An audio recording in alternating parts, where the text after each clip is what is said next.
आसान शब्दों में कहें तो चोर अपने पीछे कुछ नहीं छोड़ता, एक भी कीमती चीज छोड़ने का इरादा नहीं था।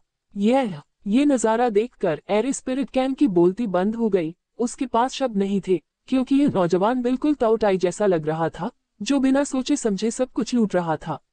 अगर इसका मालिक फोर्सी डाओइस्ट ये देख लेता तो शायद वह अपनी प्रॉपर्टी इस जवान आदमी को नहीं देता, भले ही उसे पीट पीट कर मार डाला जाए। लेकिन जैसे हालात हैं, इससे बचने का कोई रास्ता नहीं है। ठीक है, सब कुछ लूट लिया गया है सीनियर, चलो। झो सुई ने खाली गुफा घर को देखा और बहुत संतुष्ट महसूस किया। असल में गुफा के घर में ऐसा कुछ भी नहीं बचा था जो जाल से बच गया हो। Boom tilde tilde. एक पल में गुफा के घर की गहराई से रोशनी का एक चमकीला नीला गोला अचानक बाहर निकला। यह असल में इस फिफ्थ ऑर्डर इमॉर्टल फॉर्मेशन का अरे को था, अरे स्पिरिट कैन का सार। ये फॉर्मेशन का कोर है, जिसे फॉर्मेशन और भी कहा जाता है। यह इमॉर्टल एरे का असली कोर है। इस पर घने कानून के पैटर्न खुदे हुए थे। ये बिल्कुल एक गोल्डन इमॉर्टल दाव फ्रूट जैसा दिखता था, जिसे समझा नहीं जा सकता था। ऐसा लगता था जैसे इस स्वर्ग और पृथ्वी के बीच कानूनों की अनगिनत शक्तियों को सक्रिय कर रहा हो। इसके चारों ओर बहुत चमकदार नीली रोशनी चमक रही थी। गड़गड़ाहट टिल्ड टिल्ड। जिस पर यह एरे कोर दिखाई दिया, पूरा गोल्डन फेरी केव हाउस इसे और नहीं सह सका। ये तुरंत डायमेंशनल स्पेस टाइम की गहराई से गिर गया और सीधे आज की दुनिया में आ गया। करोड़ों किलोमीटर के अंदर का इलाका तुरंत अमरची की एक बड़ी धारा में बह गया, जिसने आसमान और धरती को अपनी चपेट में ले लिया और रंग बेरंगी किरणें दिखाई, साथ ही दिव्य जानवरों की कई वर्चुअल तस्वीरें भी दिखाई दी। इससे एक बहुत बड़ा शून्य कंपन भी हुआ, जैसे कोई सुपर भूकंप, जिससे करोड़ों किलोमीटर के हर कोने पर असर पड़ा, जिससे इस इलाके में रहने वाले अमर लोग इसे साफ साफ देख सके। गोल्डन फेरी केव हाउस की खोज कर रहे कई फेदर गेट इमॉर्टल्स ने सबसे पहले इस हैरान करने वाली हलचल को महसूस किया, साथ ही खाली जगह से निकलने वाली लहरों को भी। हर किसी के चेहरे पर बहुत ज्यादा खुशी के भाव थे। वे न जाने कितने सालों से जी रहे हैं और उन्हें नेचुरली पता है कि ऐसी घटना का क्या मतलब है। ऐसी ही एक कॉस्मिक घटना है गोल्डन फेरी केव हाउस। गोल्डन फेरी केव हाउस सामने आया है, एक अमर आत्मा ने बहुत खुशी से कहा। उन्हें संप्रदाय से खबर मिली। वे यहाँ पहुंचे, काफी देर तक खोजते रहे, लेकिन कुछ नहीं मिला। अब आखिरकार उसे गोल्डन फेरी केव हाउस के दिखने की बात समझ आ गई थी। बेशक फोर्सी डाओइस्ट का ये गुफा घर उनसे बहुत दूर नहीं था। हाँ, सच में बेकार में दुनिया के कोने कोने तक ढूंढा, फिर भी इतनी आसानी से मिल गया। आखिरकार हमें गोल्डन फेरी केव हाउस मिल ही गया।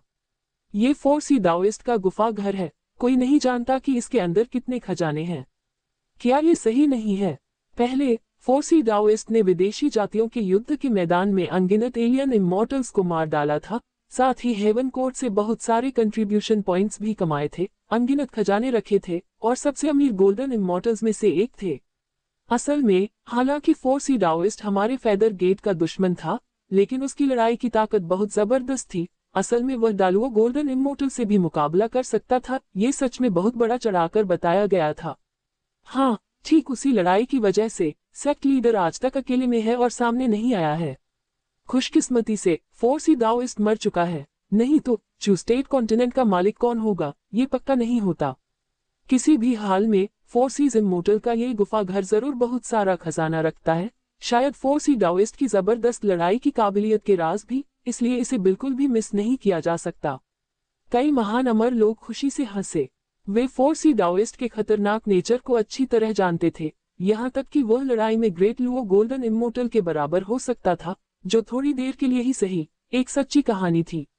इतने शक्तिशाली गोल्डन इमॉर्टल गुफा घर के साथ कोई भी सोच सकता है कि इसमें कितने खजाने हैं। इस प्रकार फेदर गेट के सच्चे शिष्य होने के नाते भी वे ऐसा मौका नहीं छोड़ेंगे। ऐसी हैरान करने वाली कॉस्मिक घटना दूसरे अमर प्राणियों का ध्यान खींच सकती है। किसी ने याद दिलाया, हे, ये चू स्टेट कॉन्टिनेंट है, हमारे फेदर गेट का इलाका। यहाँ कौन परेशानी खड़ी करने की हिम्मत करता है? हाँ, सही है, अगर कोई हमसे खजाना छीनने की हिम्मत करेगा तो वह जरूर मर जाएगा। अगर किसी को गुफा वाले घर से खजाना मिल भी जाए तो वे बात मानकर उसे उगल देंगे, नहीं तो उन्हें पूरी तरह खत्म कर दिया जाएगा, यहाँ तक कि आखिरी कॉकरोच तक को भी। कई फेदर गेट इमॉर्टल्स मारने के इरादे से भरे हुए थे। वे फोर्सी डाओइस्ट के गुफा घर को पूरी तरह से अपनी संपत्ति मानते थे, अपनी खूबसूरत पत्नियों की तरह किसी को भी उसे छूने नहीं देते थे। इसे छूने की कोई भी कोशिश का मतलब होगा बहुत बड़ी दुश्मनी, जो बिल्कुल बर्दाश्त के बाहर होगी। ये फेदर गेट का अहंकार है। कोई भी उभरता हुआ गोल्डन इमोर्टल केव हाउस उनकी प्रॉपर्टी है। अगर दूसरे अमर लोग या शक्तियां इसे पाने की कोशिश करेगी, तो यह एक बहुत बड़ा जुर्म होगा, जिसका शिकार फेदर गेट जरूर करेगा। चाहे स्वर्ग हो या पृथ्वी, मृत्यु निश्चित है। Whoosh whoosh whoosh. एक पल में कई फेदर गेट इमॉर्टल्स तुरंत आ गए, और ज्यादा देर नहीं लगी कि वे उभरते हुए गुफा घर की जगह पर पहुंच गए, जिसमें हेवनली इमॉर्टल्स, प्रोफाउंड इमॉर्टल्स और 3 गोल्डन इमॉर्टल्स भी शामिल थे। यहाँ हाई लेवल इमॉर्टल्स का ऐसा जमावड़ा एक गोल्डन इमॉर्टल सेक्ट को खत्म कर सकता है। अजीब बात है, जूनियर सिस्टर ज़ेन कहाँ चली गई? अब जब गोल्डन फेरी केव हाउस सामने आ गया है, तो उससे संपर्क क्यों नहीं हो पा रहा है? एक सच्चे शिष्य ने मुंह बनाया। ज़ेन सुयान से संपर्क करने की कोशिश की, लेकिन वह किसी भी तरह उससे संपर्क नहीं कर सका। उसने सोचा कि गोल्डन इमॉर्टल केव मैंशन दिखाई दिया है, और ज़ेन सुयान की पर्सनैलिटी को देखते हुए उसे हार नहीं माननी चाहिए थी। इसकी चिंता मत करो, हो सकता है कि जूनियर सिस्टर जेन किसी काम से कहीं और चली गई हो। जूनियर सिस्टर जेन एक बहुत अमर है, उसके पास अनगिनत खजाने हैं, उसे कुछ कैसे हो सकता है? कई सच्चे शिष्यों ने हाथ हिलाकर कहा कि उन्हें जेन सुयान के बारे में कोई दिलचस्पी नहीं है। उनका सारा ध्यान अचानक उनके सामने गुफा वाली हवेली के दिखने पर था। उनकी हर आंख में घबराहट दिख रही थी, खासकर 3 गोल्डन इमॉर्टल बुजुर्ग जो बहुत उत्साहित थे। कुछ गड़बड़ है, बहुत गड़बड़ है। ऐसा क्यों लगता है कि इस गुफा हवेली ने अपनी फॉर्मेशन स्पिरिट खो दी है? एक गोल्डन इमॉर्टल बुजुर्ग ने शुरू में इस गुफा हवेली की सुरक्षा को टेस्ट करने का सोचा था, लेकिन जब उसकी शक्ति अंदर घुस गई, तो उसे कोई रुकावट नहीं मिली और वह आसानी से गुफा हवेली में घुस सका। आपको पता होना चाहिए कि यह 4 सीज ताओइस्ट की गुफा हवेली है, जो 5th ऑर्डर इमॉर्टल फॉर्मेशन के साथ बनी है। इसमें प्रवेश करना इतना आसान नहीं माना जाता है, लेकिन अब पूरी गुफा वाली हवेली में कोई सुरक्षा नहीं है, जैसे कोई घर हो जिसके दरवाजे खुले हों और जो किसी को भी अंदर आने जाने के लिए स्वागत कर रहा हो, जो बहुत अजीब है।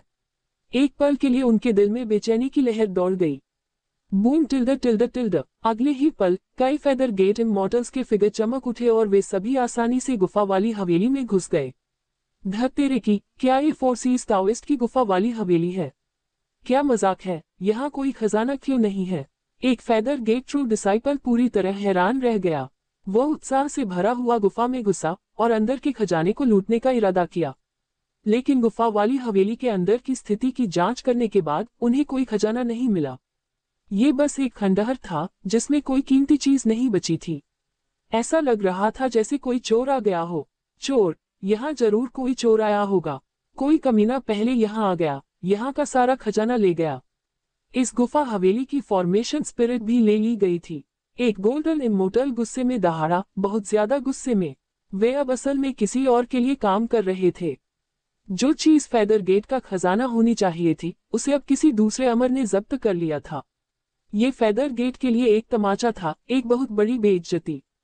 सिर्फ गुफा वाली हवेली के अंदर का खजाना ही नहीं लूटा गया, यहाँ तक कि अंदर उग रहे अमर अमृत और अमर चावल भी उस आदमी ने ले लिए। चावल का एक भी दाना नहीं छोड़ा। धत्तेरे की, महल के अंदर की कुछ कीमती शहर की दीवारें और फर्श भी खोद दिए गए। ये कमीना तो बस एक कंगाल का पुनर्जन्म है। तुम्हें कितना गरीब होना पड़ेगा कि तुम गुफा वाली हवेली को अपने चेहरे से भी साफ चुरा सको। ये तो बहुत बड़ा चढ़ाकर कहा गया है। आखिर वह कौन है जो हमसे ज्यादा तेजी से इस 4 सीज केव मैंशन तक पहुंचा और हमारी आंखों के सामने ही सारा खजाना छीन लिया? कई फेदर गेट इमॉर्टल्स गुस्से में थे। इस बार उन्होंने बहुत मेहनत और मैनपावर खर्च किया, लेकिन कुछ नहीं मिला। अगर यह बात बाहर आ गई, तो ये पक्का ह्यूमन कबीले के ग्रेट लुओ सेक्ट का मजाक बन जाएगा। मेरी अच्छी तरह तलाशी लो। वह छोटा चोर अभी भी आसपास ही होगा, ज्यादा दूर नहीं गया होगा। हमें उसका कोई भी संकेत या निशान ढूंढना होगा। जब तक हमें कुछ सुराग मिल जाएंगे, उस बच्चे के पास छिपने के लिए कोई जगह नहीं होगी। एक गोल्डन इमॉर्टल बुजुर्ग गुस्से से चिल्लाया और तुरंत उस छोटे चोर को ढूंढने का आदेश दिया जिसने 4 सीज केव मैंशन का खजाना चुराया था। कुछ समय के लिए अरबों किलोमीटर तक फैले इलाके को तुरंत फेदर गेट से सील कर दिया गया। कई हेवनली इमॉर्टल्स, प्रोफाउंड इमॉर्टल्स और यहाँ तक कि गोल्डन इमॉर्टल्स ने भी एक्शन लिया और पूरी तरह से सर्च किया। कुछ गोल्डन इमॉर्टल्स ने हेवनली डाउ से बात करने की भी कोशिश की, ताकि गुफा की हवेली का खजाना चुराने वाले चोर को ढूंढने के लिए कारण और प्रभाव का पता लगाया जा सके। दुर्भाग्य से उनके सभी ट्रेसिंग तरीके पूरी तरह से फेल हो गए। एक अदृश्य शक्ति ने कारण और प्रभाव का पता लगाने में उनकी रुकावट डाली। ऐसा लग रहा था कि विरोधी का कारण और प्रभाव बहुत डरावना था, जिसे कोई गोल्डन इmmortal भी बर्दाश्त नहीं कर सकता था। गुफा वाली हवेली के अंदर सच में कुछ निशान बचे थे। दुख की बात है कि ये निशान उस रहस्यमयी चोर का पता नहीं लगा सके, जैसे कि चोर अंतरिक्ष में घूमकर अरबों मील दूर भाग गया हो, फिर एक जगह पर पूरी तरह गायब हो गए, मानो इस दुनिया से गायब हो गए हों। सुराग पूरी तरह से कट गए थे। फेदर गेट कितना भी गुस्से में क्यों न हो, इसका कोई फायदा नहीं हुआ। वे बस बेबस होकर देख सकते थे कि कैसे वह रहस्यमयी चोर फोर्सीज ताओइस्ट की सारी दौलत और विरासत ले गया। बेशक ये खबर पूरे चू राज्य महाद्वीप में तूफान की तरह फैल गई। आखिरकार बहुत कम अमर लोग थे जो फेदर गेट को नुकसान होने दे सकते थे, या यूं कहें कि रिकॉर्ड में कोई भी नहीं था। कॉन्टिनेंट में फेदर गेट जैसे हेजेमन को भड़काने की हिम्मत कौन करेगा? इसलिए फेदर गेट को तकलीफ में देखकर कई गोल्डन इmmortal सेक्ट्स ने चुपके से मजाक उड़ाया और खुश हुए। क्या तुमने सुना? फोर्सीज ताओइस्ट की गुफा हवेली दिखाई दी। फेदर गेट ने कई गहरे और सुनहरे अमर लोगों को भेजा, जो फोर्सीज ताओइस्ट की गुफा के खजाने को पाने की कोशिश कर रहे थे, लेकिन आखिर में वे खाली हाथ लौट आए। बिल्कुल नहीं, इतने सारे इmmortals को तैनात करने के बाद भी खाली हाथ लौटना आखिर हुआ क्या? कहा जाता है कि एक रहस्यमयी अमर पहले वहां पहुंचा और फोर्सीज ताओइस्ट के गुफा महल से सारा खजाना ले गया और फेदर गेट पर कुछ भी नहीं छोड़ा। क्या किसी ने फेदर गेट के मुंह से खाना छीनने की हिम्मत की? क्या उन्हें डर नहीं है कि फेदर गेट गुस्सा हो जाएगा और सब मिलकर उनका पीछा करेंगे? फेदर गेट पहले से ही गुस्से में है। कई गोल्डन इmmortals ने कारण और प्रभाव का पता लगाने, हेवनली डाउ से बात करने, रहस्यमयी इmmortal को खोजने की कोशिश की, लेकिन दुर्भाग्य से अभी तक कोई सुराग नहीं मिला है। क्या ये सच है या नहीं? एक गोल्डन इmmortal कॉजलिटी के प्रिंसिपल को समझता है और वह एक ऐसा जीव है जो स्वर्ग के दिल को छोटा करता है। एक बार गोल्डन इmmortal के निशाने पर आने के बाद लगभग कोई रास्ता नहीं बचता, आप जरूर कॉजलिटी से बंद हो जाएंगे। मूर्ख! हालांकि एक गोल्डन इmmortal कारण कार्य के सिद्धांत को समझता है, लेकिन वे अजय नहीं है। इस दुनिया में कई ताकतें कारण कार्य में दखल दे सकती हैं। उस रहस्यमयी अमर के पास शायद कोई खजाना है जो उन्हें कारण कार्य से अछूता रहने देता है, इसलिए कोई गोल्डन इmmortal कितना भी नतीजा निकाले वह बेकार है। कई अमर लोग चर्चा में थे। वे सभी उस रहस्यमयी अमर की पहचान जानने के लिए बहुत उत्सुक थे, जो फेदर गेट की नाक के नीचे से खजाने चुरा सकता था। दुर्भाग्य से अब तक किसी को भी उस रहस्यमयी अमर की असली पहचान नहीं पता थी। किसी को नहीं पता था कि वह आदमी था या औरत, और नहीं यह कि उनकी ताकत कितनी थी। अगर ऐसा है तो क्या हमारे पास भी उस रहस्यमयी अमर को खोजने का मौका है? अगर हम उन्हें ढूंढ लेते हैं तो हम फोर्सीज ताओइस्ट का खजाना और विरासत भी हासिल कर सकते हैं। इस एहसास से कुछ अमर लोगों की आंखें चमक उठी। शुरू में उन्हें फोर्सीज ताओइस्ट की हवेली के बारे में कोई जानकारी नहीं थी, क्योंकि वह बहुत पहले फेदर गेट से बंद थी। उन्हें खजाना पाने का मौका कैसे मिल सकता था? लेकिन अब चीजें अलग थीं। उस रहस्यमयी अमर ने खजाना ले लिया था और फेदर गेट को लाचार छोड़ दिया था, कुछ भी करने में असमर्थ। हो सकता है कि वे फेदर गेट को न रोक पाएं, लेकिन वह रहस्यमयी अमर चीज एक अलग कहानी है। अगर उन्हें उस रहस्यमयी अमर की सही जगह मिल जाए तो शायद वे दूसरों से पहले हमला करके उसे मारकर खजाना लूट लें। अरे सपने मत देखो। अगर रहस्यमयी अमर को ढूंढना इतना आसान होता तो फेदर गेट अब तक उन्हें ढूंढ लेता और हमें कभी मौका नहीं मिलता। हाँ, सही कहा। फेदर गेट के ठीक नीचे चोरी करने की हिम्मत करने वाला इंसान शायद बहुत काबिल और बहुत हिम्मत वाला होगा। मुझे लगता है कि उनकी साधना कम से कम एक गहरे अमर, शायद एक सुनहरे अमर के लेवल की तो होगी ही। सच में, अगर वह रहस्यमयी अमर सच में इतना ताकतवर है, तो भले ही हमें उसका पता मिल जाए, हम उसे हरा नहीं पाएंगे और सिर्फ मुसीबत को बुलावा दे सकते हैं। हाँ, ऐसे मामलों में हमें सिर्फ तमाशा देखना चाहिए और उसमें शामिल नहीं होना चाहिए, नहीं तो अनगिनत जाने भी गड्ढे को भरने के लिए काफी नहीं होंगी। कई अमर लोग रहस्यमयी अमर से डरकर चर्चा में थे। आखिरकार फेदर गेट को झटका देना, उन्हें नुकसान में छोड़ना कोई आसान बात नहीं थी। अगर आप मारना और खजाना छीनना चाहते हैं तो हो सकता है कि आप मारे जाएं।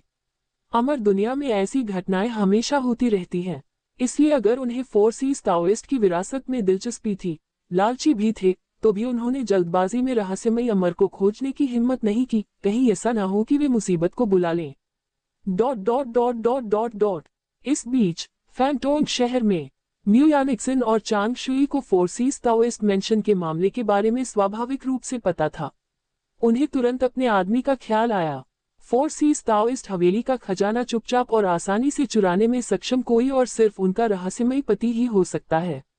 आखिरकार उनके पति को गोल्डन फेरी केव हाउस के बारे में बहुत पहले से पता था और उन्होंने इसके लिए प्लान भी बनाए थे। पति, क्या आप ही गोल्डन फेरी केव हाउस ले गए थे? म्यू यानिक्सन ने झोऊ सुई को देखते हुए उत्सुकता से पूछा। हाँ, ये सच में मैं ही था, लेकिन यह मामला बहुत महत्वपूर्ण है, इसलिए कृपया इसे अपने तक ही रखें। झोऊ सुई ने सिर हिलाया, उसका कुछ भी छिपाने का इरादा नहीं था। आखिरकार गोल्डन फेरी केव हाउस से मिले खजाने को बहुत पहले ही मॉर्टल वर्ल्ड में ले जाया जा चुका था। अगर फेदरगेट पूरी तरह से खोज करने के लिए फैंटोम शहर में आए भी, तो भी उन्हें कोई खजाना नहीं मिल सकता था। जैसा कि मेरे पति से उम्मीद थी, सच में कमाल का। वह सच में उनकी नाक के नीचे से चोरी कर सकता था। फेदरगेट के ठीक सामने गोल्डन फेरी केव हाउस का खजाना ले जाना। म्यू यानिक्सन और चांग शुई ने अपनी खूबसूरत आंखें चौड़ी कर ली, उनके दिलों को गहरा सदमा लगा। पहले उन्हें लगा था कि उनके पति शायद फेदरगेट का मुकाबला नहीं कर पाएंगे, लेकिन अब उन्होंने देखा कि उनके पति ने पहले ही गोल्डन फेरी केव हाउस के सारे खजाने हड़प लिए थे, जिससे फेदरगेट के अमर लोग बेकार खड़े रह गए। चू स्टेट कॉन्टिनेंट में स्किल का ये लेवल पहले से ही बेमिसाल था। वे सोच भी नहीं सकती थी कि उनके पति के पास किस तरह के तरीके हैं। पति, गोल्डन फेरी केव हाउस अब पूरी तरह से बन गया है, लेकिन फेदरगेट का सच्चा शिष्य जेन सुयान अभी भी हमारे द्वारा कैद है। अगर ज्यादा समय बीत गया तो फेदरगेट को कुछ शक हो सकता है। चांग शुई इस बात को लेकर चिंतित था। उसे लगता था कि जेन सुयान हमेशा एक संभावित खतरा था। कोई बात नहीं, मैंने पहले ही जेन सुयान को फेदरगेट पर मैसेज भेज दिया है, जिसमें कहा गया है कि उसे कुछ समय के लिए बाहर जाना है। अगले हजारों सालों तक फेदरगेट को शायद किसी बात का शक नहीं होगा। झोऊ सुई ने पहले ही इस बारे में सोच लिया था, इसलिए उसने पहले से ही कई उपाय तैयार कर रखे थे। यह म्यू यानिक्सन और चांग शुई ने एक दूसरे को देखा। दोनों ने अपने पति के तरीकों की बहुत तारीफ की। इतने कम समय में फेदरगेट की वह सच्ची शिष्या जेन सुयान पहले से ही पूरी तरह आज्ञाकारी थी, अपने पति के साथ पूरा सहयोग कर रही थी, किसी भी तरह से उसकी बात मानने की हिम्मत नहीं कर रही थी। शायद औरतों को जीतने की कला में उनके पति ही सबसे ताकतवर थे। Dot dot dot dot dot dot. कई महीनों बाद हेवनली साउंड सेट के इलाके में जो उथल पुथल शुरू में फैली थी, वह धीरे धीरे शांत हो रही थी। हालांकि इस बार फेदरगेट की सच में इज्जत चली गई थी, क्योंकि किसी ने उनसे पहले ही फोर सीज ताओइस्ट मेंशन के सारे खजाने जब्त कर लिए थे, जिससे फेदरगेट के कई शिष्य और बड़े बुजुर्ग बहुत गुस्सा हो गए थे। कुल मिलाकर फेदरगेट को असल में कोई नुकसान नहीं हुआ, बस उन्हें उसका फायदा नहीं मिला।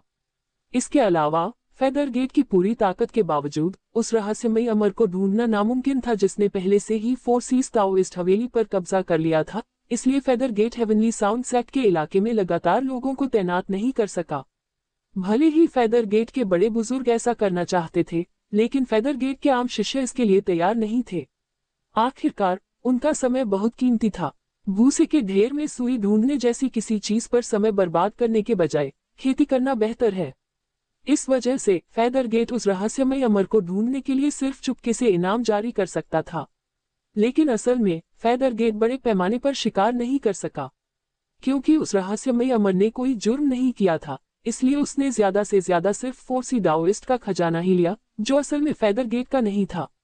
बेशक निजी तौर पर फेदरगेट ने हर शहर पर नजर रखते हुए रहस्यमयी अमर को खोजने की कोशिश की। अगर कोई चुपके से फोर सी ताओइस्ट का खजाना बेचता तो उस पर तुरंत नजर रखी जाती। हालांकि चाहे जो भी हो, इतनी बड़ी गड़बड़ी फैंटोम शहर को प्रभावित नहीं कर सकी। आखिरकार फैंटोम शहर तो बस एक प्राइमरी रैंक का शहर था। यह उन ऊंचे लेवल के अमर लोगों की धर्म आंख को कभी भी आकर्षित नहीं कर सका। जहां तक जेन सुयान और दूसरों की बात है, उन्होंने फेदरगेट के बड़ों को कुछ आसान जानकारी दी और कहा कि उन्हें यात्रा करनी है और वे कुछ समय तक वापस नहीं आएंगे, इसलिए किसी ने भी जेन सुयान और दूसरों से संपर्क नहीं किया। आखिरकार परफेक्ट प्रोफाउंड इमोर्टल लेवल पर होने के नाते कभी कभी गोल्डन इमोर्टल तक पहुंचने के लिए किसी को नेचुरली ट्रेनिंग के लिए बाहर जाना पड़ता है। भले ही इसका मतलब लाखों या लाखों साल की ट्रेनिंग हो, ये बिल्कुल नॉर्मल है। एक अमर आत्मा की उम्र के लिए ये बस उंगली का एक झटका है। Dot dot dot dot dot dot. इस समय गहरे पीले क्षेत्र में एक हवेली के अंदर जो उसुई जमीन पर पालथी मारकर बैठ गया, उसके सामने 666 अमर आर्ट्स टेल्स दिखाई दिए, जो सभी फोर सीज ताओइस्ट हवेली से मिले थे, जो इस बार उसकी सबसे बड़ी उपलब्धियों में से एक थी। तुरंत बुकवर्म उड़ गया, इन अमर आर्ट्स टेल्स को पूरी तरह निगल लिया और उन्हें अपनी अंदरूनी दुनिया में समाहित कर लिया और उन्हें बुक रियल्म के लिए दावा कर लिया। तुरंत अमर आर्ट्स टेल्स के भूत बुक रियल्म के अंदर दिखाई दिए। बुकवर्म की गहराई में बहुत सारा ज्ञान भरने लगा, जो बहुत ज्यादा पोषण में बदल गया, जिससे बुकवर्म के विकास में मदद मिली। उस समय बुकवर्म की खेती ज्योमेट्रिकली बढ़ गई। यह 12वीं स्टेज की निचली कक्षा से 12वीं स्टेज की मिडिल कक्षा तक, फिर 12वीं स्टेज की ऊपरी कक्षा तक आगे बढ़ा। आखिरकार ये 13वें स्टेज के निचले ग्रेड तक भी पहुंच गया। बुकवर्म के लिए जब तक उसे काफी इमोर्टल आर्ट्स टेल्स मिल जाते, उसकी खेती अपने आप बढ़ जाती और उसमें कोई रुकावट नहीं आती। अब एक साथ इतनी बड़ी संख्या में इमोर्टल आर्ट्स टेल्स पाना कई इमोर्टल पिल्स खाने से कम नहीं था। इससे जो फायदे हुए वे साफ हैं। गड़गड़ाहट टिल्ड टिल्ड टिल्ड। जब बुकवर्म 13वें स्टेज के निचले ग्रेड यानी गोल्डन इमोर्टल गू इंसेक्ट के दायरे में पहुंचा, तो उसके अंदर की दुनिया में जबरदस्त बदलाव आया और बुक दायरे का डायमीटर एक बार फिर 100 गुना से ज्यादा बढ़ गया। अब इसमें ज्यादा जानकारी शामिल हो सकती है। अमर आर्ट स्टेल्स के टुकड़े बुक रेल्म के फ्रेमवर्क के तौर पर काम करते लगते थे। वे बुक रेल्म में फैल गए। अनगिनत स्वर्ग और पृथ्वी के नियम बुक रेल्म के हर कोने में मिले हुए थे। इससे बुक रेल्म की क्वालिटी में भी ज्योमेट्रिक बढ़ोतरी हुई और उसके चारों ओर स्पेस टाइम की एक मोटी दीवार बन गई। ऐसा लग रहा था कि बुकवर्म इन अमर कलाओं की शक्ति को इकट्ठा कर सकता है और ऐसी ताकत दिखा सकता है जो पहले कभी नहीं मिली। इससे भी ज्यादा जरूरी बात यह है कि बुक रेल्म के अंदर समय का बहाव बहुत ज्यादा बदल गया था। बाहरी दुनिया में एक दिन बुक रेल्म के अंदर एक साल के बराबर होगा। साफ है, टाइम बुक हाउस की शक्ति ने पहले ही पूरे बुक दायरे को घेर लिया था। इसलिए बुक रेल्म में आने वाला हर इंसान साधक ऐसे फायदों का मजा ले पाएगा और बाहरी दुनिया के मुकाबले अंदर और ज्यादा सीखने की क्षमता के साथ पढ़ाई कर पाएगा। ग्रेट विजडम टेक्निक की शक्ति बढ़ गई है। झो सुई के दिल में हलचल महसूस हुई। हालांकि बुकवर्म 13वीं स्टेज की निचली ग्रेड में पहुंचकर कोई नई अमर कला नहीं बना पाया था, लेकिन ग्रेट विजडम टेक्निक की शक्ति वाकई काफी बढ़ गई थी। पहले ग्रेट विजडम टेक्निक की ताकत से उसकी समझ बहुत ज्यादा बढ़ जाती थी, जिससे वह लंबे समय तक हेवनली डाउ लेवल की समझ रख सकता था। यह एक बहुत बड़ी सहायक क्षमता थी, जिससे वह हेवन और अर्थ लॉस को ज्यादा तेजी से समझ पाता था। उसकी साधना की स्पीड तेज हो जाती थी और इसे बहुत ही अद्भुत माना जा सकता था। लेकिन अब बेहतर ग्रेट विजडम टेक्निक एक नई क्षमता के साथ विकसित हुई थी। ये दुश्मन की इंटेलिजेंस को कमजोर कर सकती थी, उनके आईक्यू को कम कर सकती थी और एक इंटेलिजेंस रिडक्शन ऑरा पैदा कर सकती थी। जब तक कोई इंटेलिजेंस रिडक्शन ऑरा से घिरा रहता है, तब तक ऐसा लगता है जैसे दुश्मन की सोचने की क्षमता खत्म हो गई है, उसका दिमाग रुक गया है, ऐसा लगता है जैसे वे बेवकूफ बन गए हैं। Boom tilde tilde tilde. एक पल में झो सुई ने तुरंत ग्रेट विजडम टेक्निक को एक्टिवेट कर दिया और उसके चारों ओर एक बहुत बड़ा सुनहरा ऑरा दिखाई दिया, जो ज्ञान के रून सिंबल से भरा हुआ था और स्वर्ग और पृथ्वी के नियमों के अनगिनत राज छुपाए हुए था। बूम! तुरंत सुनहरी आभा के आवरण के नीचे एक अदृश्य शक्ति चारों ओर फैल गई। जुआनहुआन पीक पर रहने वाले कई स्पिरिट बीस्ट्स को तुरंत ऐसा लगा जैसे उन्होंने अपनी समझ खो दी हो और वे उलझे हुए जानवरों में बदल गए। इंसानी साधकों ने भी ऐसा ही असर महसूस किया, जैसे उस पर वे सोचना भूल गए हों, उनके पास जिंदगी की सिर्फ बेसिक समझ बची हो और वे कोई भी क्रिएटिव काम नहीं कर पा रहे हों। ऐसा लग रहा था जैसे सब लोग बेवकूफ बन गए हों। क्या यह इंटेलिजेंस रिडक्शन ऑरा है? झो सुई की आंखों में रोशनी की एक चमक चमकी, वह अंदर से हैरान था।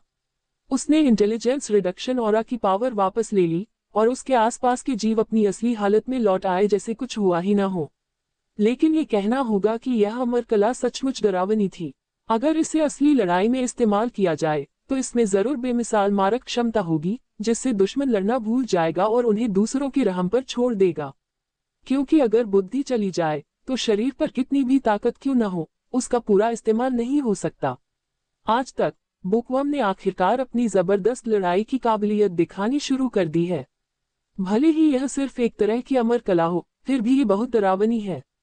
इसके अलावा पहले वह केवल थोड़ा बहुत एक्सपेरिमेंट कर रहे थे। अगर इसे पूरी तरह से एक्टिवेट कर दिया जाए तो दुश्मन की इंटेलिजेंस खत्म हो जाएगी और वे अपनी बाकी जिंदगी बेवकूफ बनकर रह जाएंगे, बस हैरानी में जी पाएंगे और कभी ठीक नहीं हो पाएंगे। जीवित प्राणी सोच सकते हैं क्योंकि उनकी आत्मा में ज्ञान का प्रकाश होता है। अगर ज्ञान की रोशनी खो जाए तो जानवरों से कोई फर्क नहीं रह जाता। झो उसुई को ग्रेट विजडम टेक्निक की जबरदस्त खूबी का एहसास होने लगा। अब वह सीधे आत्मा के सार तक पहुंच रहा था, जो बहुत ही अद्भुत था। बेशक कम बुद्धि का ऑरा ग्रेट विजडम टेक्निक की कॉम्बैट पावर में से एक है। इसका असली काम अभी भी मेरी खेती में मदद करना है। इसलिए ग्रेट विजडम टेक्निक की शक्ति को लगातार बढ़ाने के लिए ज्यादा आत्माओं की आध्यात्मिक चमक को सोखने की जरूरत है। झो उसुई ने अपनी आंखें सिकोड़ ली। साफ है, मॉर्टल वर्ल्ड, ह्यूमन रेस का डेवलपमेंट, जुवाना हुआन सेक्ट का डेवलपमेंट और उनकी साधना, ये सभी आपस में जुड़े हुए थे। अगर मॉर्टल वर्ल्ड में और इंसानी साधक पैदा होते और वे बुकवर्म की शक्ति को भी अपने अंदर मिला लेते तो इससे इनडायरेक्टली ग्रेट विजडम टेक्निक यानी इस इमोर्टल टेक्निक की शक्ति बढ़ जाती। कोई यह कह सकता है कि वह पूरी तरह से मौत की दुनिया की इंसानी नस्ल से बंधा हुआ था और सभी जीवों से ज्ञान लेकर खेती कर रहा था। ठीक इसी वजह से उसकी तरक्की अमर दुनिया के अमर लोगों के लिए सोच से भी परे थी, ऐसी चीज नहीं जिसका वे मुकाबला कर सके। बेशक ये खेती का एक खास तरीका था जो सिर्फ उन्हीं के लिए था। ग्रेट विजडम टेक्निक के अलावा इमोर्टल टेक्निक 6 याओ डिविनेशन की पावर को भी और बढ़ाया गया था, कम से कम 10 गुना बढ़ाया गया था, जिससे ये पिछले मैसेज बता सकता था और स्पेस और टाइम में पिछली घटनाओं के बारे में जानकारी पा सकता था। जब तक यह अमर तकनीक काम कर रही थी तब तक ऐसी जगहों पर भी जहां कभी गए नहीं, ऐसे लोगों को भी नहीं देखा गया, उनकी शुरुआत का पता चल सकता था। यह अमर तकनीक 6 याओ डिवाइनेशन है। ये दुख की बात है कि मॉर्टल वर्ल्ड की शुरुआत अभी भी बहुत कमजोर है। यह असल में स्वर्गीय अमर की खेती में मदद नहीं कर सकता। मेरे अभी के कल्टीवेशन लेवल को देखते हुए मुझे डर है कि सिर्फ एक सांस से ही पूरे गहरे पीले दायरे की सारी स्पिरिचुअल एनर्जी खत्म हो जाएगी। झो उसुई जमीन पर पालथी मारकर बैठ गया।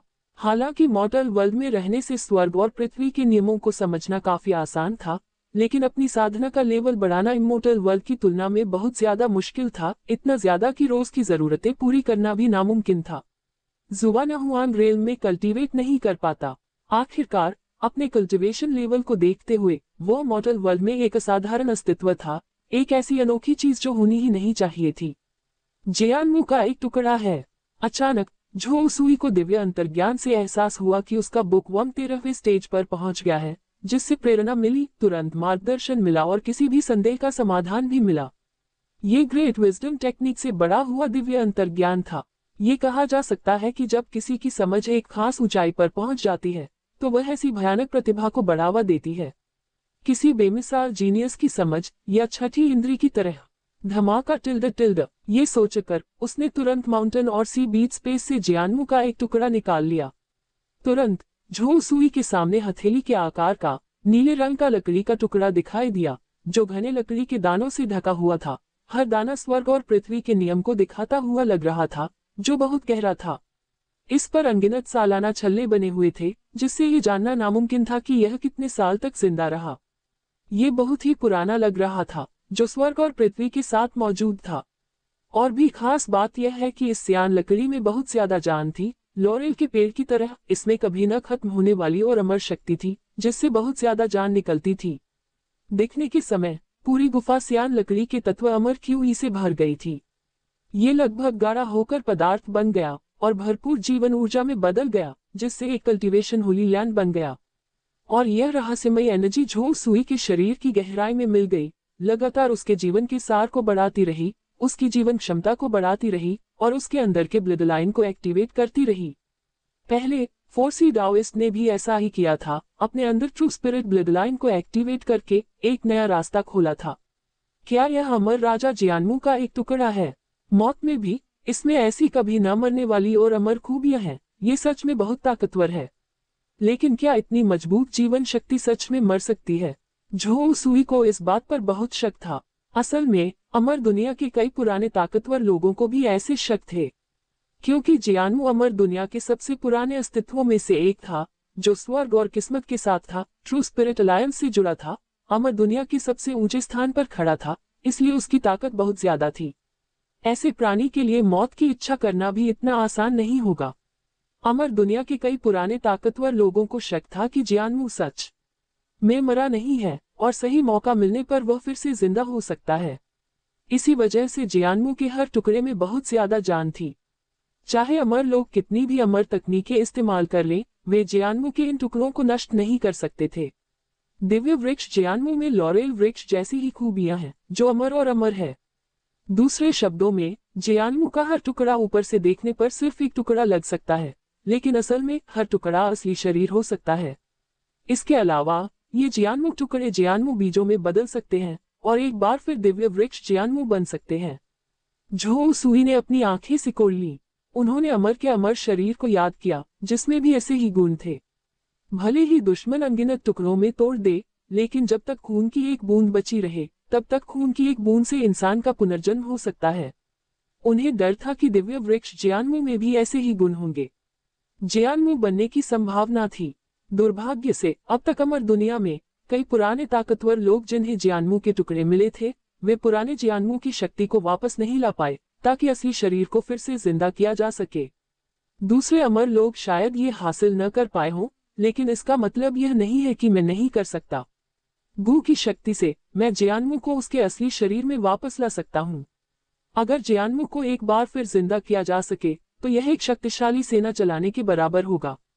झो सुई ने अपनी मुट्ठी भींच ली। जियानमू के टुकड़े फिर से उगते हैं और पुराने दिव्य वृक्ष जियानमू के रूप में अपनी पुरानी स्थिति में लौट आते हैं, तो यह अमर राजा का दर्जा पाने जैसा होगा जिसके फायदे कल्पना से भी परे होंगे। आखिरकार मेडिसिन गू की शक्ति सच में बहुत रहस्यमयी है, जो खराब होने को जादू में बदलने में सक्षम है। गू में मौजूद रहस्यमयी औषधि जियानमू की ग्रोथ को तेज कर सकती है। ये बात ध्यान में रखते हुए उन्होंने बिना किसी हिचकिचाहट के तुरंत मेडिसिन गू की शक्ति को एक्टिवेट कर दिया। जियानमू के इस टुकड़े में मिल गई गड़गड़ाहट टिल्ड टिल्ड टिल्ड। एक पल में रहस्यमयी दवा की यह बूंद मिलने के बाद जियानमू का टुकड़ा तरोताजा हो गया, जैसे लंबे सूखे के बाद मीठी ओस मिली हो। अनगिनत फायदे मिल रहे थे। एक बहुत ज्यादा नीली रोशनी निकल रही थी जो बहुत ज्यादा चमकदार थी। नीली रोशनी की हर किरण कानूनों की शक्ति के रेशों को घेरे हुए लग रही थी, जो बहुत ज्यादा ताकत फैला रही थी।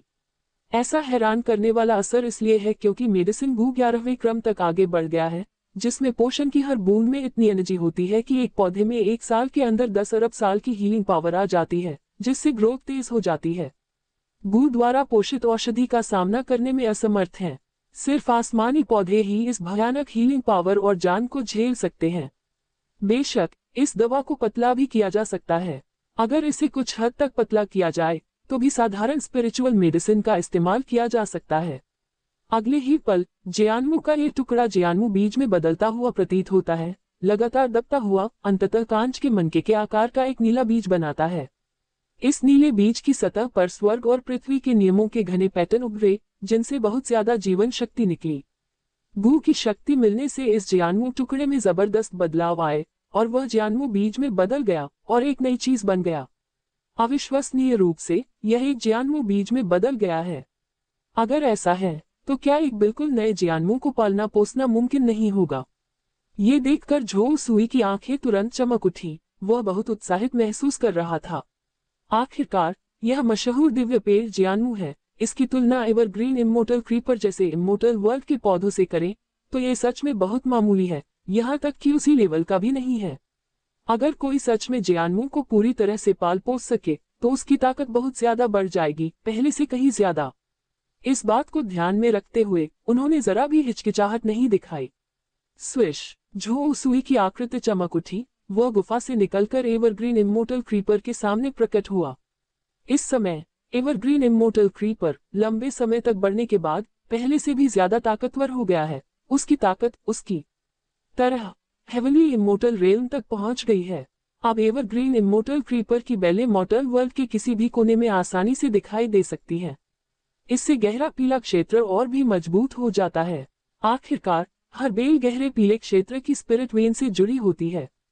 इसका मतलब है कि एवरग्रीन इमोर्टल क्रीपर जितना ताकतवर होगा, गहरा पीला दायरा उतना ही खतरनाक हो जाएगा। लेकिन उसे लग रहा है कि एवरग्रीन इमोर्टल क्रीपर अपनी लिमिट तक पहुंच गया है। ये जितना आगे बढ़ेगा, एवरग्रीन इमोर्टल क्रीपर के लिए डेवलप होना उतना ही मुश्किल होता जाएगा। इसका दोष एवरग्रीन इमोर्टल क्रीपर पर नहीं दिया जा सकता, क्योंकि इमोर्टल वर्ल्ड में यह कोई खास आसमानी पौधा नहीं था, ज्यादा से ज्यादा जीवन शक्ति में थोड़ा ज्यादा मजबूत था। झो उसुई की परवरिश में भी ये सच में बहुत मजबूत हो गया है, फिर भी यह अभी भी एवरग्रीन इमोर्टल क्रीपर की सीमाओं को पार नहीं कर सकता और आगे बढ़ना मुश्किल है। झो उसुई के आने का एहसास होने पर एवरग्रीन इमोर्टल क्रीपर ने खुशी मनाई। अनगिनत बेलें धीरे धीरे हिल रही थी और हल्की नीली रोशनी छोड़ रही थी और झो उसुई का स्वागत कर रही थी। इसके लिए झो उसुई की मौजूदगी एक पिता के समान है, जो इसके अस्तित्व को बनाती है। बूम! जियानमू बीज निकाला और उसे एवरग्रीन इमोर्टल क्रीपर के पास लगा दिया। गड़गड़ाहट टिल्ड। एक पल में जियानमू बीज धरती में ऐसे मिल गया जैसे कोई मछली समुद्र में लौट रही हो और तुरंत एनर्जी से भर गई हो। ये तेजी से बढ़ता है, एक पौधे से पौधे में बदल जाता है, इसकी जड़ें जमीन में गहराई तक धंस जाती हैं और लगातार धरती के नीचे फैलती रहती हैं। बढ़ते रहो। झो उसुई ने तुरंत मेडिसिन बू की शक्ति को एक्टिवेट किया और रहस्यमयी औषधि की बूंदें इकट्ठा की जो जियानमू पौधे पर गिरी, जिससे वह बहुत ज्यादा नीली चमक के साथ फूट पड़ा, जो बहुत ज्यादा चमकदार था और जिसमें बहुत ज्यादा जान थी। पूरे गहरे पीले क्षेत्र में जीवन स्तर का दबाव छा गया, यहाँ तक कि एवरग्रीन इमोर्टल क्रीपर ने भी समर्पण दिखाया। इस समय Phoenix tree, laurel tree, spiritual when flower और दूसरे अमर दुनिया के पौधों को एक पुरानी पुश्तैनी आभा महसूस हुई, जैसे कि 10,000 जंगलों के पूर्वज एक बार फिर जिंदा हो रहे हों। ये हर पौधे के लिए एक बहुत बड़ा वरदान है। हालांकि जियानमू अभी सिर्फ अपने शुरुआती दौर में है, लेकिन इसके अंदरूनी ब्लडलाइन सेपरेशन और लाइफ लेवल प्रेशर की वजह से वे अभी भी बहुत ज्यादा काम रहे हैं। खासकर पास की एवरग्रीन इमोर्टल क्रीपर, उसकी अनगिनत बेलें हिलने लगी, असल में घूमने लगी और जियानमू से जुड़ी हरी भरी बेलों में बदलने लगी। इस बीच एवरग्रीन इमोर्टल क्रीपर की शक्ति जियानमू के शरीर में भर गई, जिससे उसकी ग्रोथ तेज हो गई। शुरू में दोनों एक ही चीज लगते थे, जो एक दूसरे को पूरा करते थे। बस टिल्ड। एक पल में जियानमू को ऐसा लगा जैसे उसे कोई कैटलिस्ट मिल गया हो। शुरू में ये सिर्फ 1 मीटर लंबा पौधा था, लेकिन अब ये तेजी से बढ़ने लगा। 10 metre, 100 metre, 1000 metre, 10,000 metre, lakh metre, 10 lakh metre. गहरे पीले दायरे के बीच से एक पहाड़ जैसा शानदार पेड़ निकला, जिसकी छाल स्वर्ग और पृथ्वी के नियमों की लाइनों से सजी हुई थी और उससे कानून की अनगिनत किरणें निकल रही थी। ऐसा लग रहा था कि वह सांस ले रहा है। पूरे गहरे पीले क्षेत्र की स्पिरिचुअल एनर्जी उसकी ओर बढ़ रही थी, जिससे यह इलाका स्पिरिचुअल एनर्जी के भंवर में बदल गया और उसका कंसंट्रेशन ज्योमेट्रिकली बढ़ रहा था। कहा जाता है कि जियानमू स्वर्ग, पृथ्वी और मनुष्यों को जोड़ने वाला पुल है, जो असंख्य दुनियाओं का केंद्र है। पहले जब जियानमू अभी भी मौजूद था, तो अमर लोग इसकी शक्ति का इस्तेमाल करके अमर दुनिया में किसी भी जगह तक पहुंच सकते थे। लेकिन जब से दिव्य वृक्ष जियानमू गिरा, तब से विशाल अमर दुनिया में आसानी से नहीं जाया जा सकता था। कई अमर प्राणी सिर्फ एक ही इलाके में रह सकते थे, चाहे वे कितनी भी कोशिश कर लें, वे लंबी दूरी तक नहीं उड़ सकते थे। अगर जियानमू पूरी तरह से बढ़ जाए, तो शायद ये सच में गहरे पीले दायरे को सभी दुनियाओं का सेंटर बना सकता है। झो उसुई दिव्य वृक्ष जियानमू की महानता को महसूस कर सकता था। भले ही वह भी अपने छोटे से रूप में था, लेकिन वह पहले से ही सभी प्रकार की अकल्पनीय शक्तियों को दिखा रहा था। पहले evergreen immortal creeper immortal realm barrier में थोड़ा ही घुस पाता था और उसकी जड़ें एक ही एरिया तक सीमित थी, लेकिन अब एवरग्रीन इमोर्टल क्रीपर से ढका एरिया 10 गुना, 100 गुना बढ़ गया था। यह अमर दुनिया के दूसरे हिस्सों तक भी पहुंच सकता है। जब तक वह इलाका एवरग्रीन इमोर्टल क्रीपर से ढका हुआ था, वह वहां पहुंच सकता था। आप मजाक कर रहे हैं? बहुत सारे spiritual vein flowers immortal vein flowers में बदल गए हैं। यहाँ तक कि original first stage immortal vein flowers भी second stage immortal vein flowers में बदल गए हैं। झो उसुई पूरी तरह हैरान था। जियानमू की शक्ति से प्रभावित होकर गहरे पीले दायरे में रहने वाले कई स्पिरिचुअल वेन फ्लावर्स विकसित हो रहे थे और अपने जीवन के लेवल को तोड़ रहे थे। पूरे गहरे पीले क्षेत्र में अनगिनत अमर शिरा फूलों ने स्वर्ग और पृथ्वी के बीच की ऊर्जा को सोख लिया, फिर अमरची को बाहर निकाला। इससे गहरे पीले दायरे में अमर क्यूई का कंसंट्रेशन काफी बढ़ गया। सिर्फ एवरग्रीन इमोर्टल क्रीपर और स्पिरिचुअल वेन फ्लावर्स ही नहीं, बल्कि फीनिक्स ट्री, लॉरेल ट्री और कई स्पिरिचुअल मेडिसिन और इमोर्टल एलिक्सर भी हैरान करने वाले इवोल्यूशन से गुजरे। हालांकि औषधीय लिक्विड की शक्ति पौधों की तेजी से ग्रोथ को बढ़ावा दे सकती है। 10,000 जंगलों के पूर्वज के तौर पर जियानमू में पौधों के विकास को बढ़ावा देने की जबरदस्त क्षमता है, जिससे उन्हें अपने जीवन के लेवल को पार करने में मदद मिलती है। तो ये दिव्य वृक्ष जियान्मू है। झो सुई की पुतलियां सिकुड़ गईं। उन्होंने महसूस किया कि जियान्मू के पास रहने वाला कोई भी पौधा अपनी शक्ति से विकीर्ण हो सकता है और अविश्वसनीय विकास से गुजर सकता है। ये जियान्मू का जीवन क्षेत्र था। पौधों को विकास की बेड़ियों को तोड़ने में आसानी से मदद करना। ... उसी समय दिव्य वृक्ष जियान्मू के उभरने के साथ पूरे गहरे पीले लोक में जबरदस्त बदलाव आए, जिसने तुरंत गहरे पीले लोक में कई मानव साधकों का ध्यान खींचा। आखिरकार इतने बड़े बदलाव पर ध्यान न देना नामुमकिन था। क्या हो रहा है? मुझे ऐसा क्यों लग रहा है कि गहरे पीले दायरे का एरिया थोड़ा बढ़ गया है? ये सिर्फ मेरा अपना वहम तो नहीं है ना? कई नेटिजन्स ने अपनी राय बताने के लिए तुरंत ग्रीन दायरे में लॉग इन किया। अब जब गहरा पीला दायरा ग्रीन दायरे के युग में प्रवेश कर चुका है, तो लगभग हर कोई ग्रीन दायरे में लॉग इन करता है। बड़ी पोर्टल वेबसाइट्स पर दुनिया भर के यूजर्स के मैसेज थे। अब भी लोग ग्रीन रेलम के जरिए असलियत में मिल सकते हैं, लेकिन असल में टेक्स्ट वेब पेज ज्यादा पॉपुलर थे। कई नेटिजन्स अभी भी शब्दों में बताना पसंद करते थे। आखिरकार अगर कोई खुद सामने आता तो पर्सनल जानकारी सामने आना आसान था।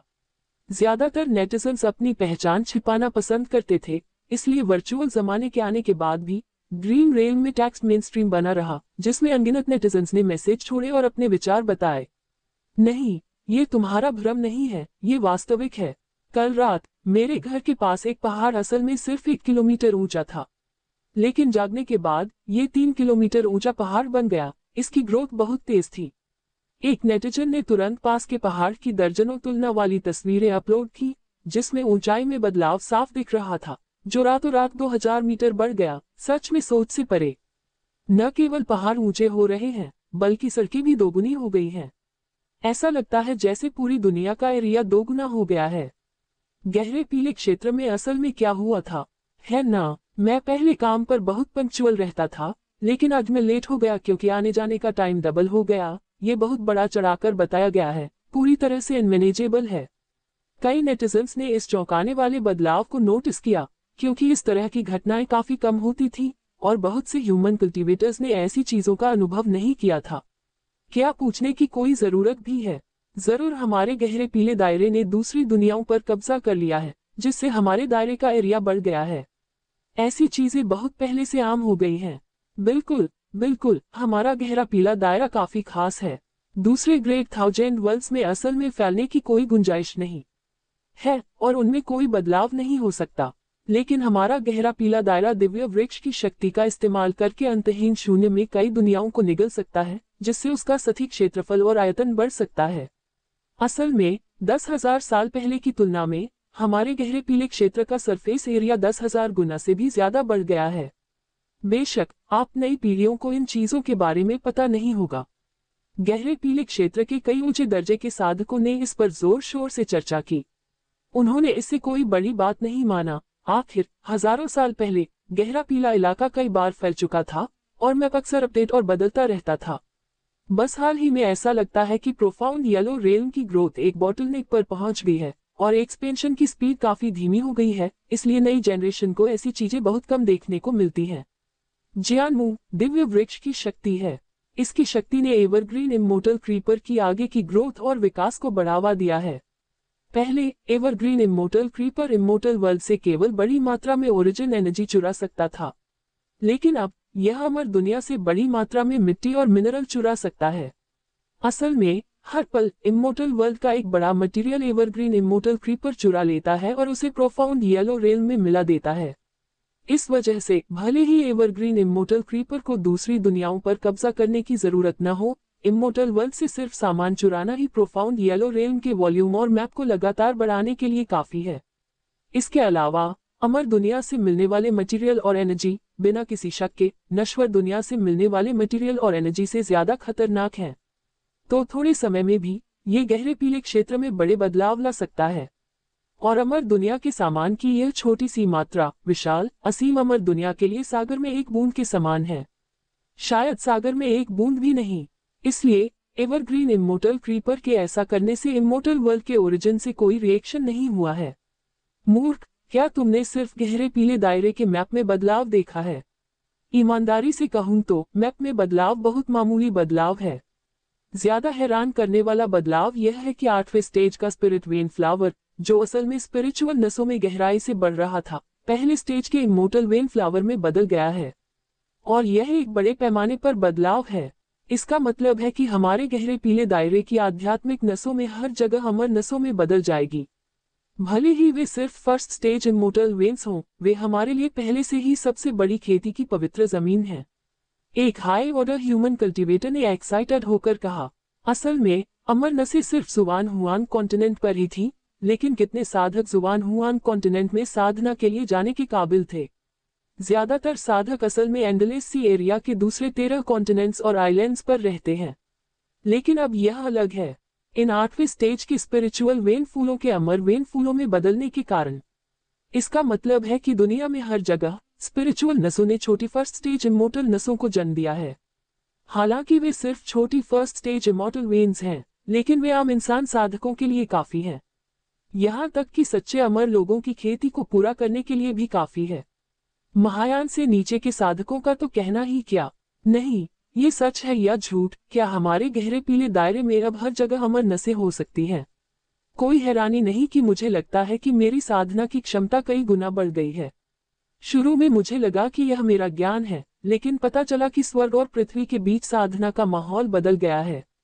ये बहुत अविश्वसनीय है। अगर यह सच है, तो गहरे पीले दायरे में छोटी अमर नसों के साथ क्या हम अमर दुनिया की तरह ही इसके अंदर साधना नहीं कर रहे हैं?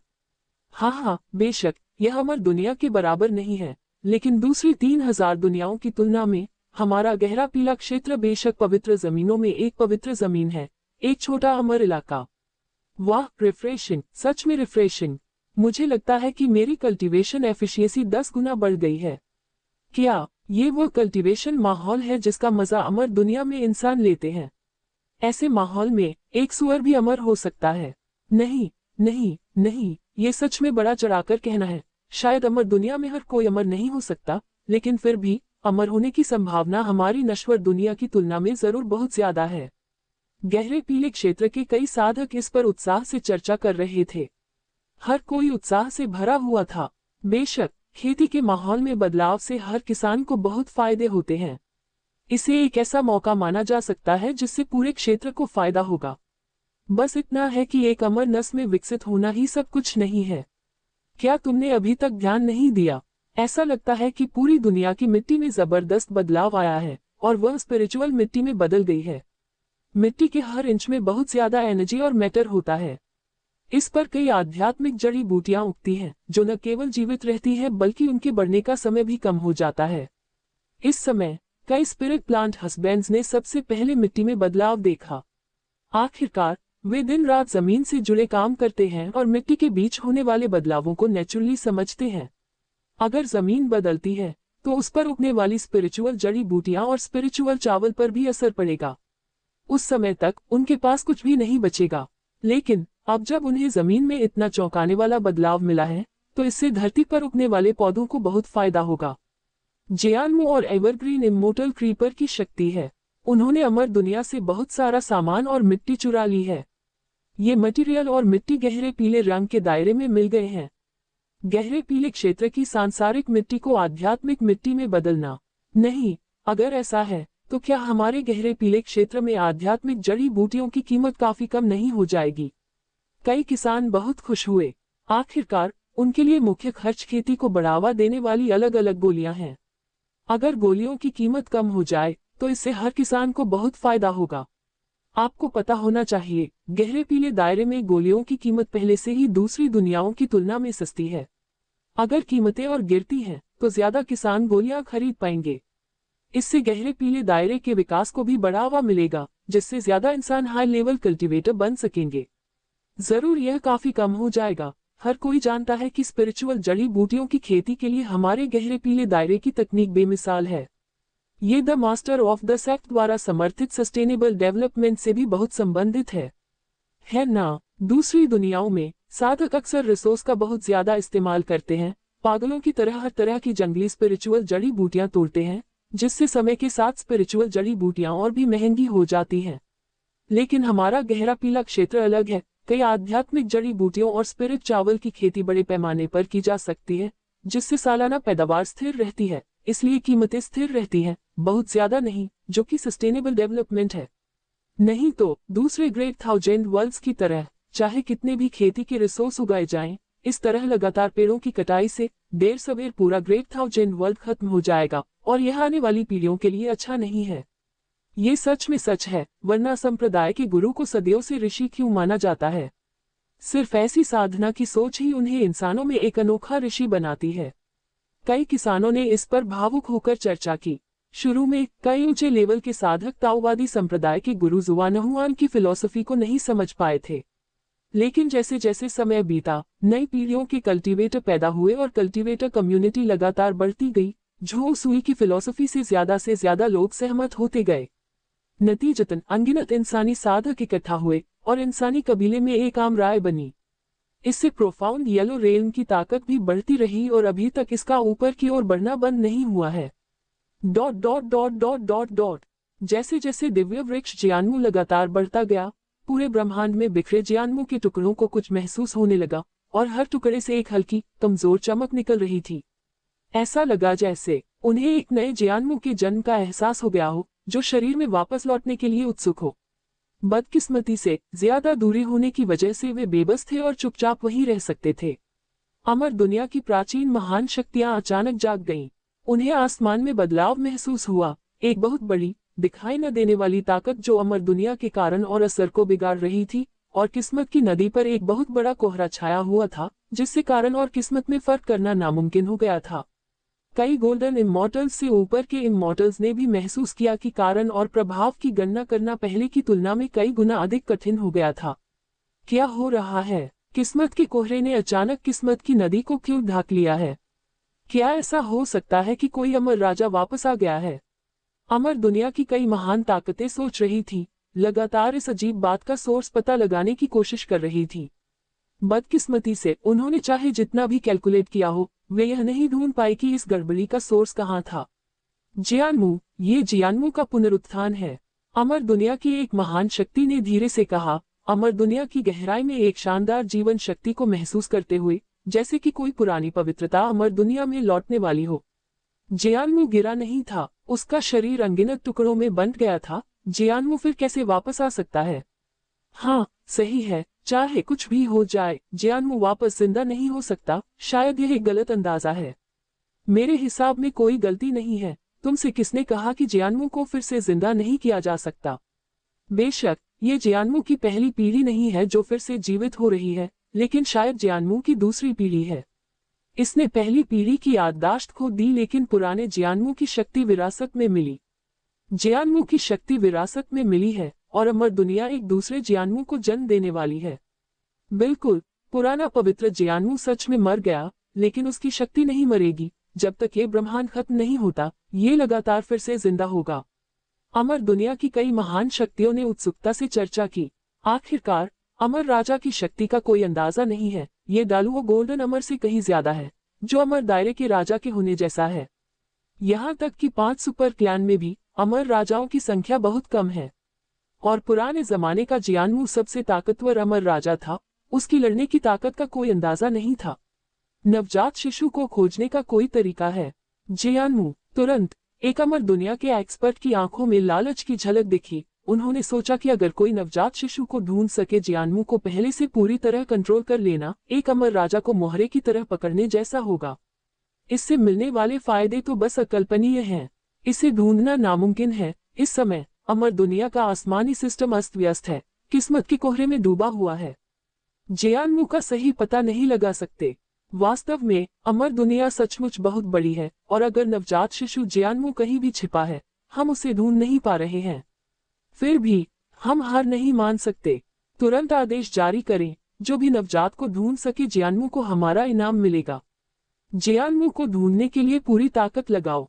मैं यह मानने से इनकार करता हूं कि जियान्मू का शरीर इतना बड़ा है कि वह पूरी तरह छिप सकता है।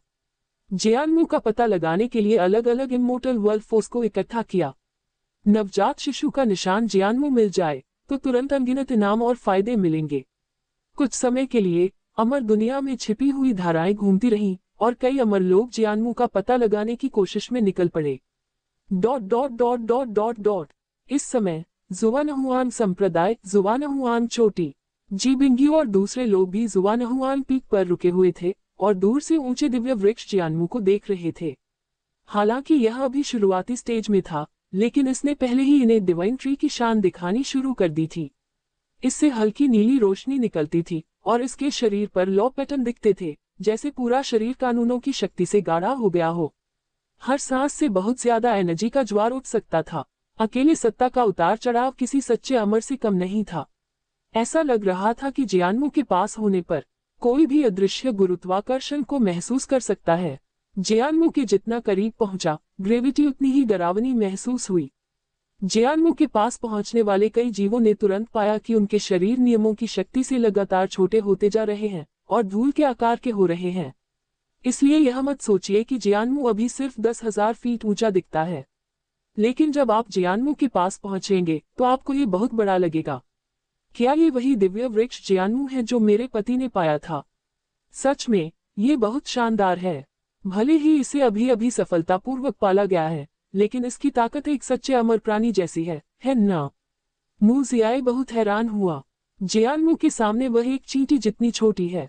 अगर यह अपने पीक पर होता तो उसका अंदाजा था कि वह इसके सामने धूल से ज्यादा कुछ नहीं होती। मेरे पति के अनुसार अपने पीक पर डिवाइन ट्री जियान्मू अमर दुनिया का सेंटर था, अमर दुनिया को जोड़ने वाला एक पुल जो सबसे पुराने पवित्र जीवों में से एक है। इस तरह यह आसानी से अमर दुनिया को जोड़ सकता है, जिससे इसकी जड़ें और शाखाएं अमर दुनिया के हर कोने तक पहुंच सकती हैं और जगह के रास्ते खुल सकते हैं। बेशक इससे भी जरूरी बात यह है कि दिव्य वृक्ष जियान्मू में इंसानी क्षमता को एक्टिवेट करने और इंसानी टैलेंट को बढ़ाने की शक्ति है।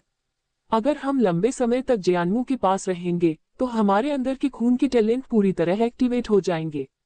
जिया जिंग्यान की खूबसूरत आंखें चमक उठी जब उसने महसूस किया कि जियान्मू से रहस्यमयी आभा निकल रही है जो उसके शरीर में घुस रही है, जिससे उसके अंदर गहरे ट्रू स्पिरिट ब्लड लाइन में उबाल आ रहा है।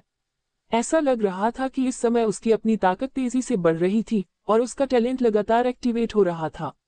ये जानना जरूरी है कि ट्रू स्पिरिट ब्लड लाइन विरासत में मिलने का मतलब यह नहीं है कि कोई अपनी प्रतिभा और शक्ति को पूरी तरह से दिखा सकता है। अपनी कोशिशों के आधार पर जो लोग ट्रू स्पिरिट ब्लड लाइन की शक्ति का 1 या 2/10वां हिस्सा भी दिखा पाते हैं, उन्हें साधारण प्रतिभा वाला माना जाता है।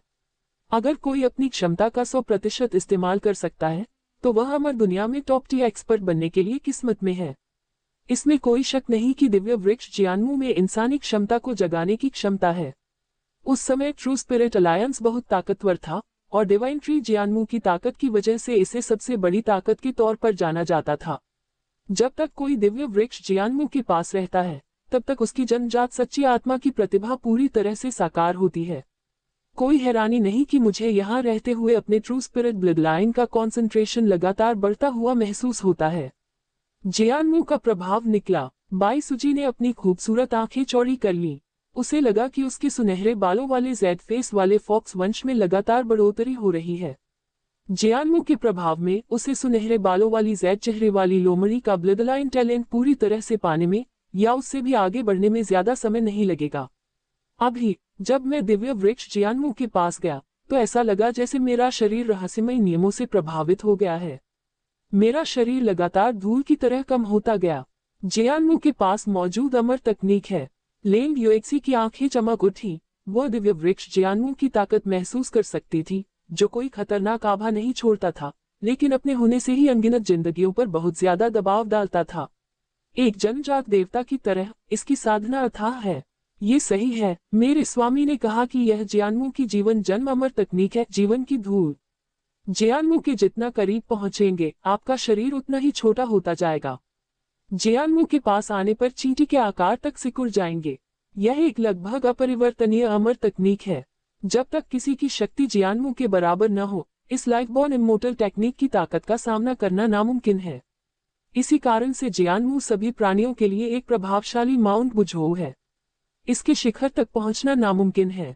चाहे जीव जियान्मू के पास कितनी भी लड़ाई क्यों न कर ले, वे उसका जरा सा भी हिस्सा नष्ट नहीं कर सकते। कहा जाता है कि इसी खासियत की वजह से अमर दुनिया में पुराने हाई लेवल अमर लोग जियान्मू के पास लड़ना पसंद करते थे, क्योंकि वे चाहे जैसे भी लड़ें, इससे आसपास के माहौल को कोई नुकसान नहीं होता था।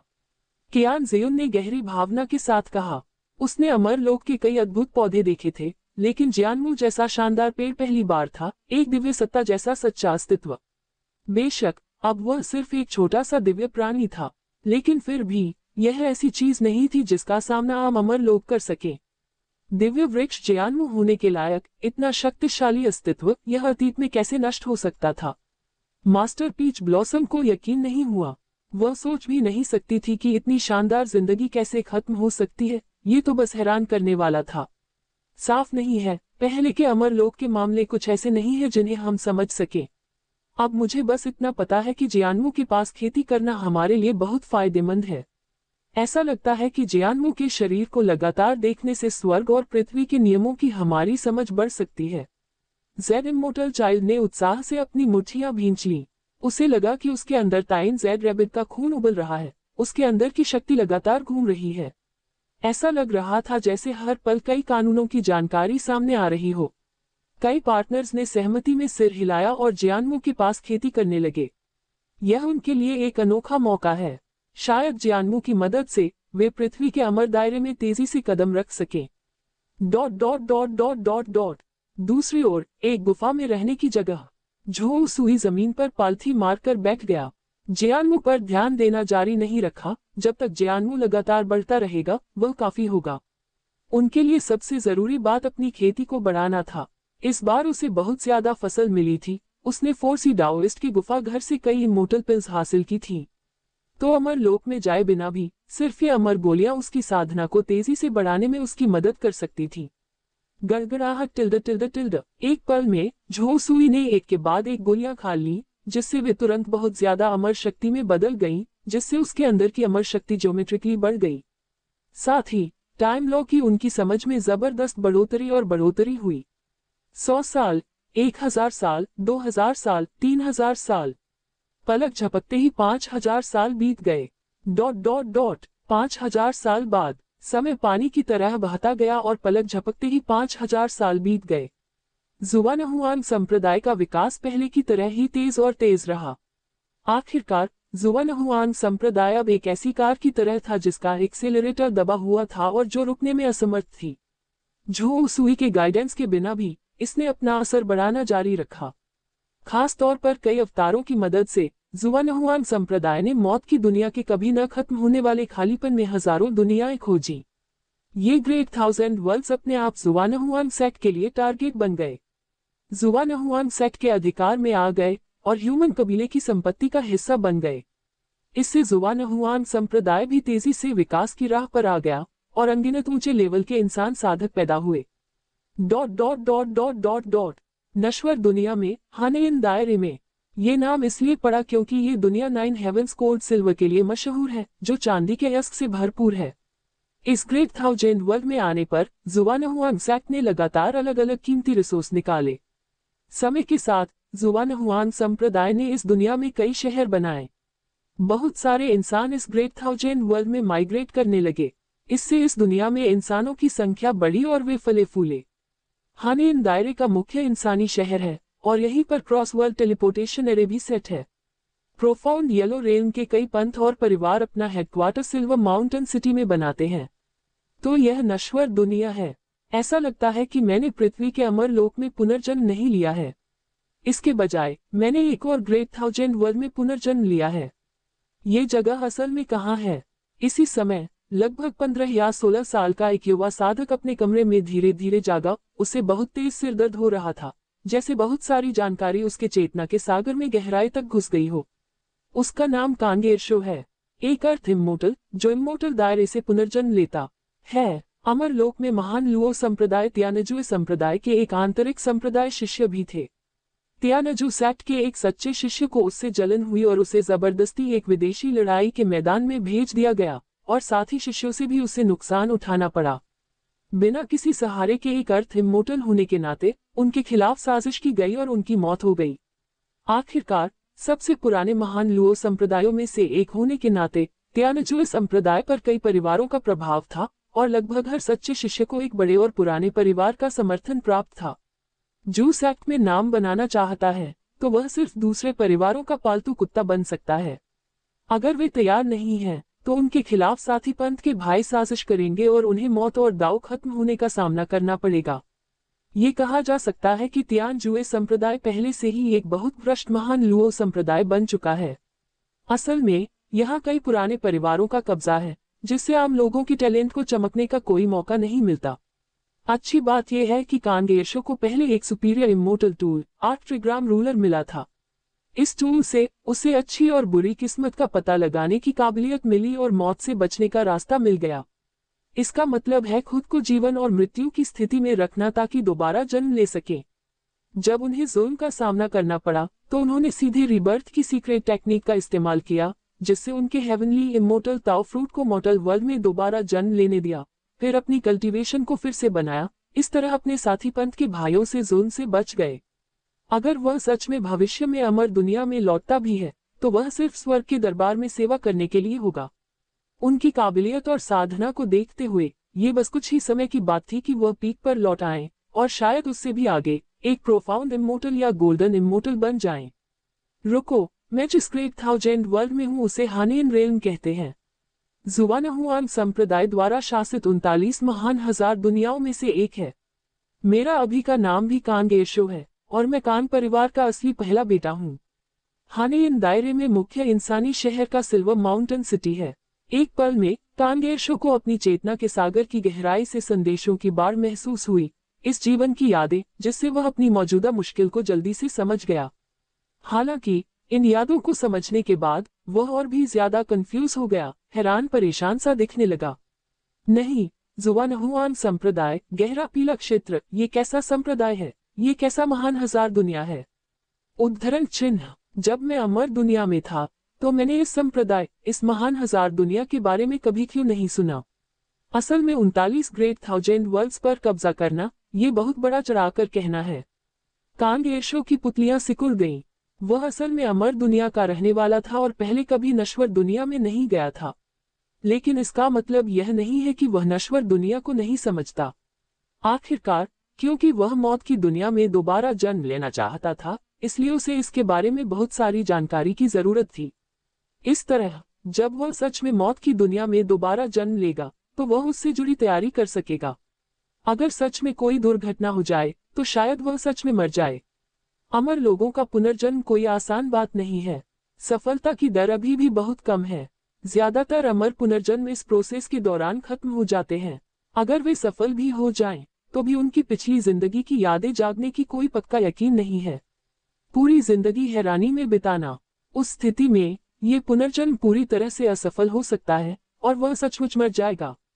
अगर उसे superior immortal tool 8 trigram ruler नहीं मिला होता जो उसकी प्राइमोडियल स्पिरिट की रक्षा कर सकता था और यह पक्का कर सकता था कि उसकी यादें गायब न हो, तो वह ऐसा फैसला लेने की हिम्मत नहीं करता।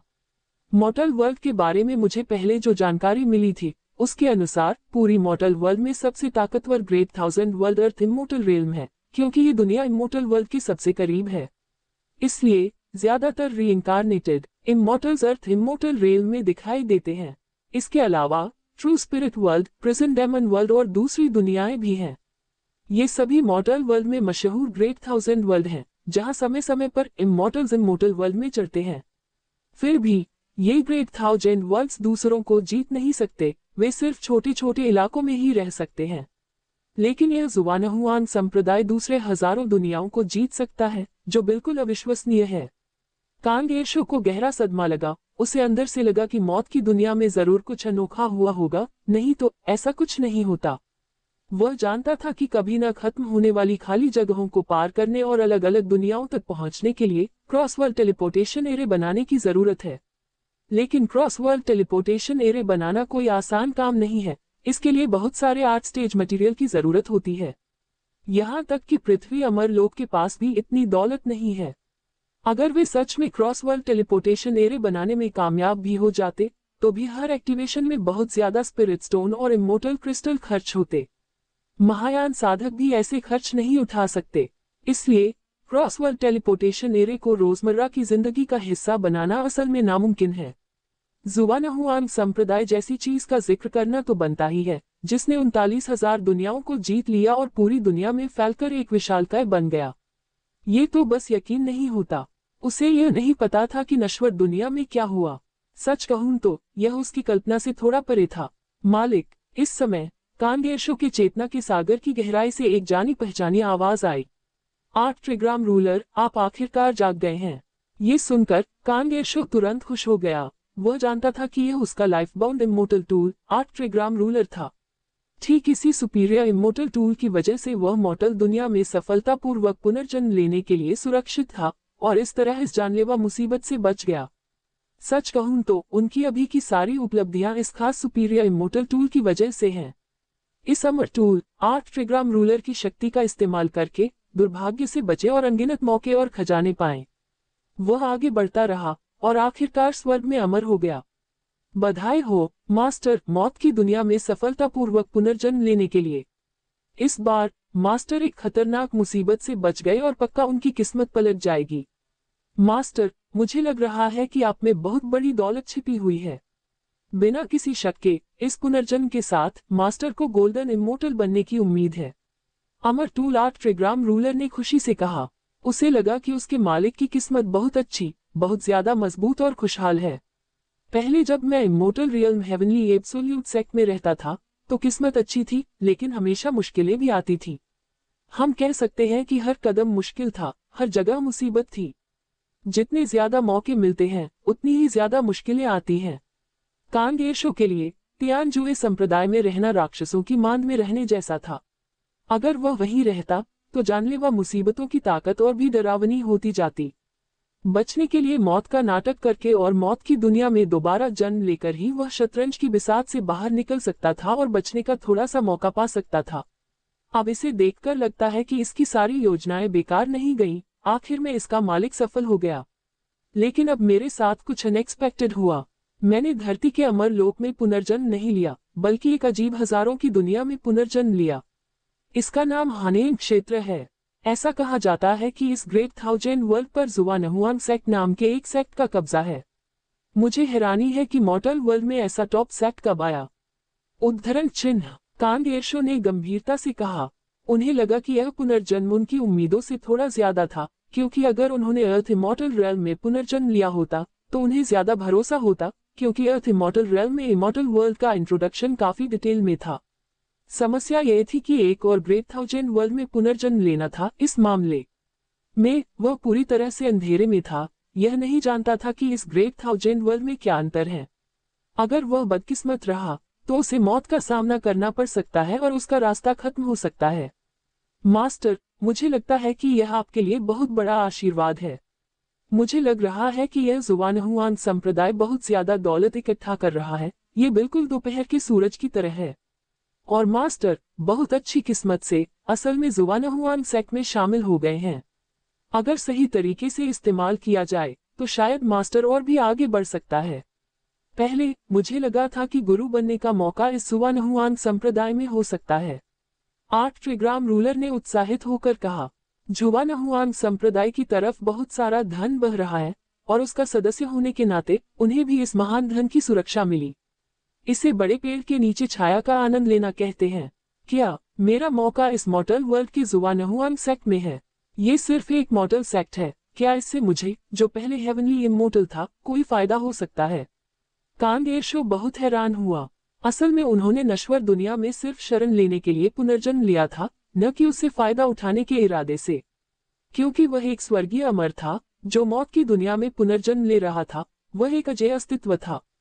इस प्रकार नश्वर दुनिया से उसे अधिक लाभ नहीं मिल सका। लेकिन अब उनके life bound immortal tool 8 trigram ruler ने जुवानहुआन सेक्ट को अपना सबसे बड़ा मौका मान लिया। इस वजह से उसे ध्यान देना पड़ा। आखिरकार life bound immortal tool 8 trigram ruler कभी गलत नहीं था। उसे कई मौके इसलिए मिले क्योंकि 8 ट्रिग्राम रूलर की वजह से इस टॉप ग्रेड इमोर्टल टूल ने उसे दुर्भाग्य को आशीर्वाद में बदलने में मदद की। इसलिए उन्होंने 8 ट्रिग्राम रूलर के हर शब्द को बहुत गंभीरता से लिया। जुवानहुआन सेक्ट और मॉर्टल वर्ल्ड के बारे में और जानने की जरूरत है। 8 ट्रिग्राम रूलर ने बहुत गंभीरता से कहा। आप सही कह रहे हैं। मुझे सिर्फ इसलिए ज्यादा घमंडी नहीं होना चाहिए क्योंकि मैं कभी स्वर्ग में अमर था। नश्वर दुनिया में भी गहराई अथाह है। खासकर यह जुवानहुआन संप्रदाय, यह असल में 39 महान हजार दुनियाओं पर राज कर सकता है। इसके अलावा अमर दुनिया को कभी भी जुवानहुआन संप्रदाय के बारे में कोई जानकारी नहीं मिली। ये वाकई अजीब बात है। कांग एयरशो ने 8 ट्रिग्राम रूलर के विचारों से सहमति जताते हुए सिर हिलाया। उन्हें ये बात बहुत अजीब लगी। अगर जुवानहुआन संप्रदाय इतना शक्तिशाली था तो अमर दुनिया के लिए इसके बारे में न जानना असंभव है। फिर भी इस संप्रदाय के बारे में पहले कभी नहीं सुना गया था। ऐसा लगता था कि कोई भी अमर व्यक्ति जुवानहुआन संप्रदाय से नहीं था। इसलिए वो जुवानहुआन संप्रदाय के बारे में और जानने को उत्सुक हो गए और इसकी असली शुरुआत जानना चाहते थे। यह मॉर्टल वर्ल्ड में इतना पावरफुल क्यों है, जो कई ग्रेट 1000 वर्ल्ड्स में घूम सकता है। ... कुछ और दिन बीत गए। कांग एयरशो ने हानेन दायरे और जुवानहुआन संप्रदाय के बारे में लगातार जानकारी इकट्ठा करना शुरू कर दिया। आखिरकार वह जुवानहुआन संप्रदाय का सदस्य और कांग परिवार का वंशज था, इसलिए जुवानहुआन संप्रदाय के बारे में कुछ जानकारी हासिल करना काफी आसान था और यह सार्वजनिक जानकारी थी जिसमें कुछ भी छिपा नहीं था। लेकिन जैसे जैसे उसे जुवानहुआन संप्रदाय के बारे में पता चला, वह उतना ही हैरान होता गया। ये बहुत बड़ा चढ़ाकर कहा गया है। जुवानहुआन संप्रदाय का इतिहास केवल 15,000 साल पुराना है। कोई आश्चर्य नहीं कि अमर दुनिया को जुवानहुआन संप्रदाय के बारे में कभी कोई जानकारी नहीं मिली। इतने छोटे इतिहास वाले इस पंथ का कोई भी शिष्य अभी तक अमर दुनिया में नहीं गया है। कांग एयरशो बहुत हैरान हुआ। एक अमर के लिए 15,000 साल वाकई बहुत कम थे। अमर दुनिया में भी इतना कम समय इंसानों के अमर बनने के लिए काफी नहीं था। नश्वर दुनिया में भी महायान साधक लाखों साल तक जिंदा रह सकते हैं। कहने का मतलब यह है कि अमर दुनिया में जाने के लिए लाखों साल बिताना भी काफी नॉर्मल है। किसी संप्रदाय का इतिहास महायान साधक के जीवन काल जितना भी लंबा नहीं होता, जिससे यह असल में एक नया बना हुआ पंथ बन गया। इसमें कोई आश्चर्य नहीं कि अमर दुनिया में कोई भी अमर जुवानहुआन संप्रदाय के बारे में नहीं जानता था। आखिरकार जुवानहुआन संप्रदाय के पास अभी तक अमर दुनिया में जाने वाला कोई साधक नहीं था, तो वहां ये कैसे पता चल सकता था। जुवानहुआन संप्रदाय के ऐतिहासिक रिकॉर्ड के अनुसार इसे जुवानहुआन पूर्वज ने एक मानवकुल संप्रदाय के रूप में स्थापित किया था। गहरे पीले क्षेत्र से शुरू होकर सिर्फ कुछ 100 सालों में इसने आसानी से पूरे गहरे पीले क्षेत्र को एक कर दिया। पहले भी गहरा पीला दायरा सिर्फ एक बीच का 1000वां संसार था, लेकिन समय के साथ यह एक ग्रेट 1000 वर्ल्ड में बदल गया। बाद में जुवानहुआन संप्रदाय का विकास जारी रहा। जुवानहुआन पूर्वज के नेतृत्व में दूसरे महान 1000 दुनियाओं की ओर बढ़ना शुरू हुआ। आज तक इसने 49 ग्रेट 1000 वर्ल्ड्स पर विजय प्राप्त की है और भी हजारों महान दुनियाएं जुवानहुआन संप्रदाय की जीत का इंतजार कर रही हैं। फेरी डिवाइस 8 ट्रिग्राम रूलर भी जुवानहुआन सेक्ट की जानकारी पढ़ रहा था। ये मटेरियल बहुत अजीब है, इनमें बहुत सी गलत बातें हैं। उदाहरण के लिए, पहले गहरा पीला दायरा मिडिल 1000 वर्ल्ड से ग्रेट 1000 वर्ल्ड में कैसे बदल गया, और जुवानहुआन पूर्वज को क्रॉस वर्ल्ड टेलीपोर्टेशन एरे के लिए इतना सारा सामान कहां से मिला, जिससे टेलीपोर्टेशन एरे को हमेशा के लिए बेहतर बनाना मुमकिन हो गया। इसके अलावा मौत की दुनिया एक कभी न खत्म होने वाला खालीपन है, बहुत बड़ा और बेहिसाब। एक आम महायान साधक कैसे इस कभी न खत्म होने वाले खालीपन को पार करके कई हजार दुनियाओं को खोज सकता है।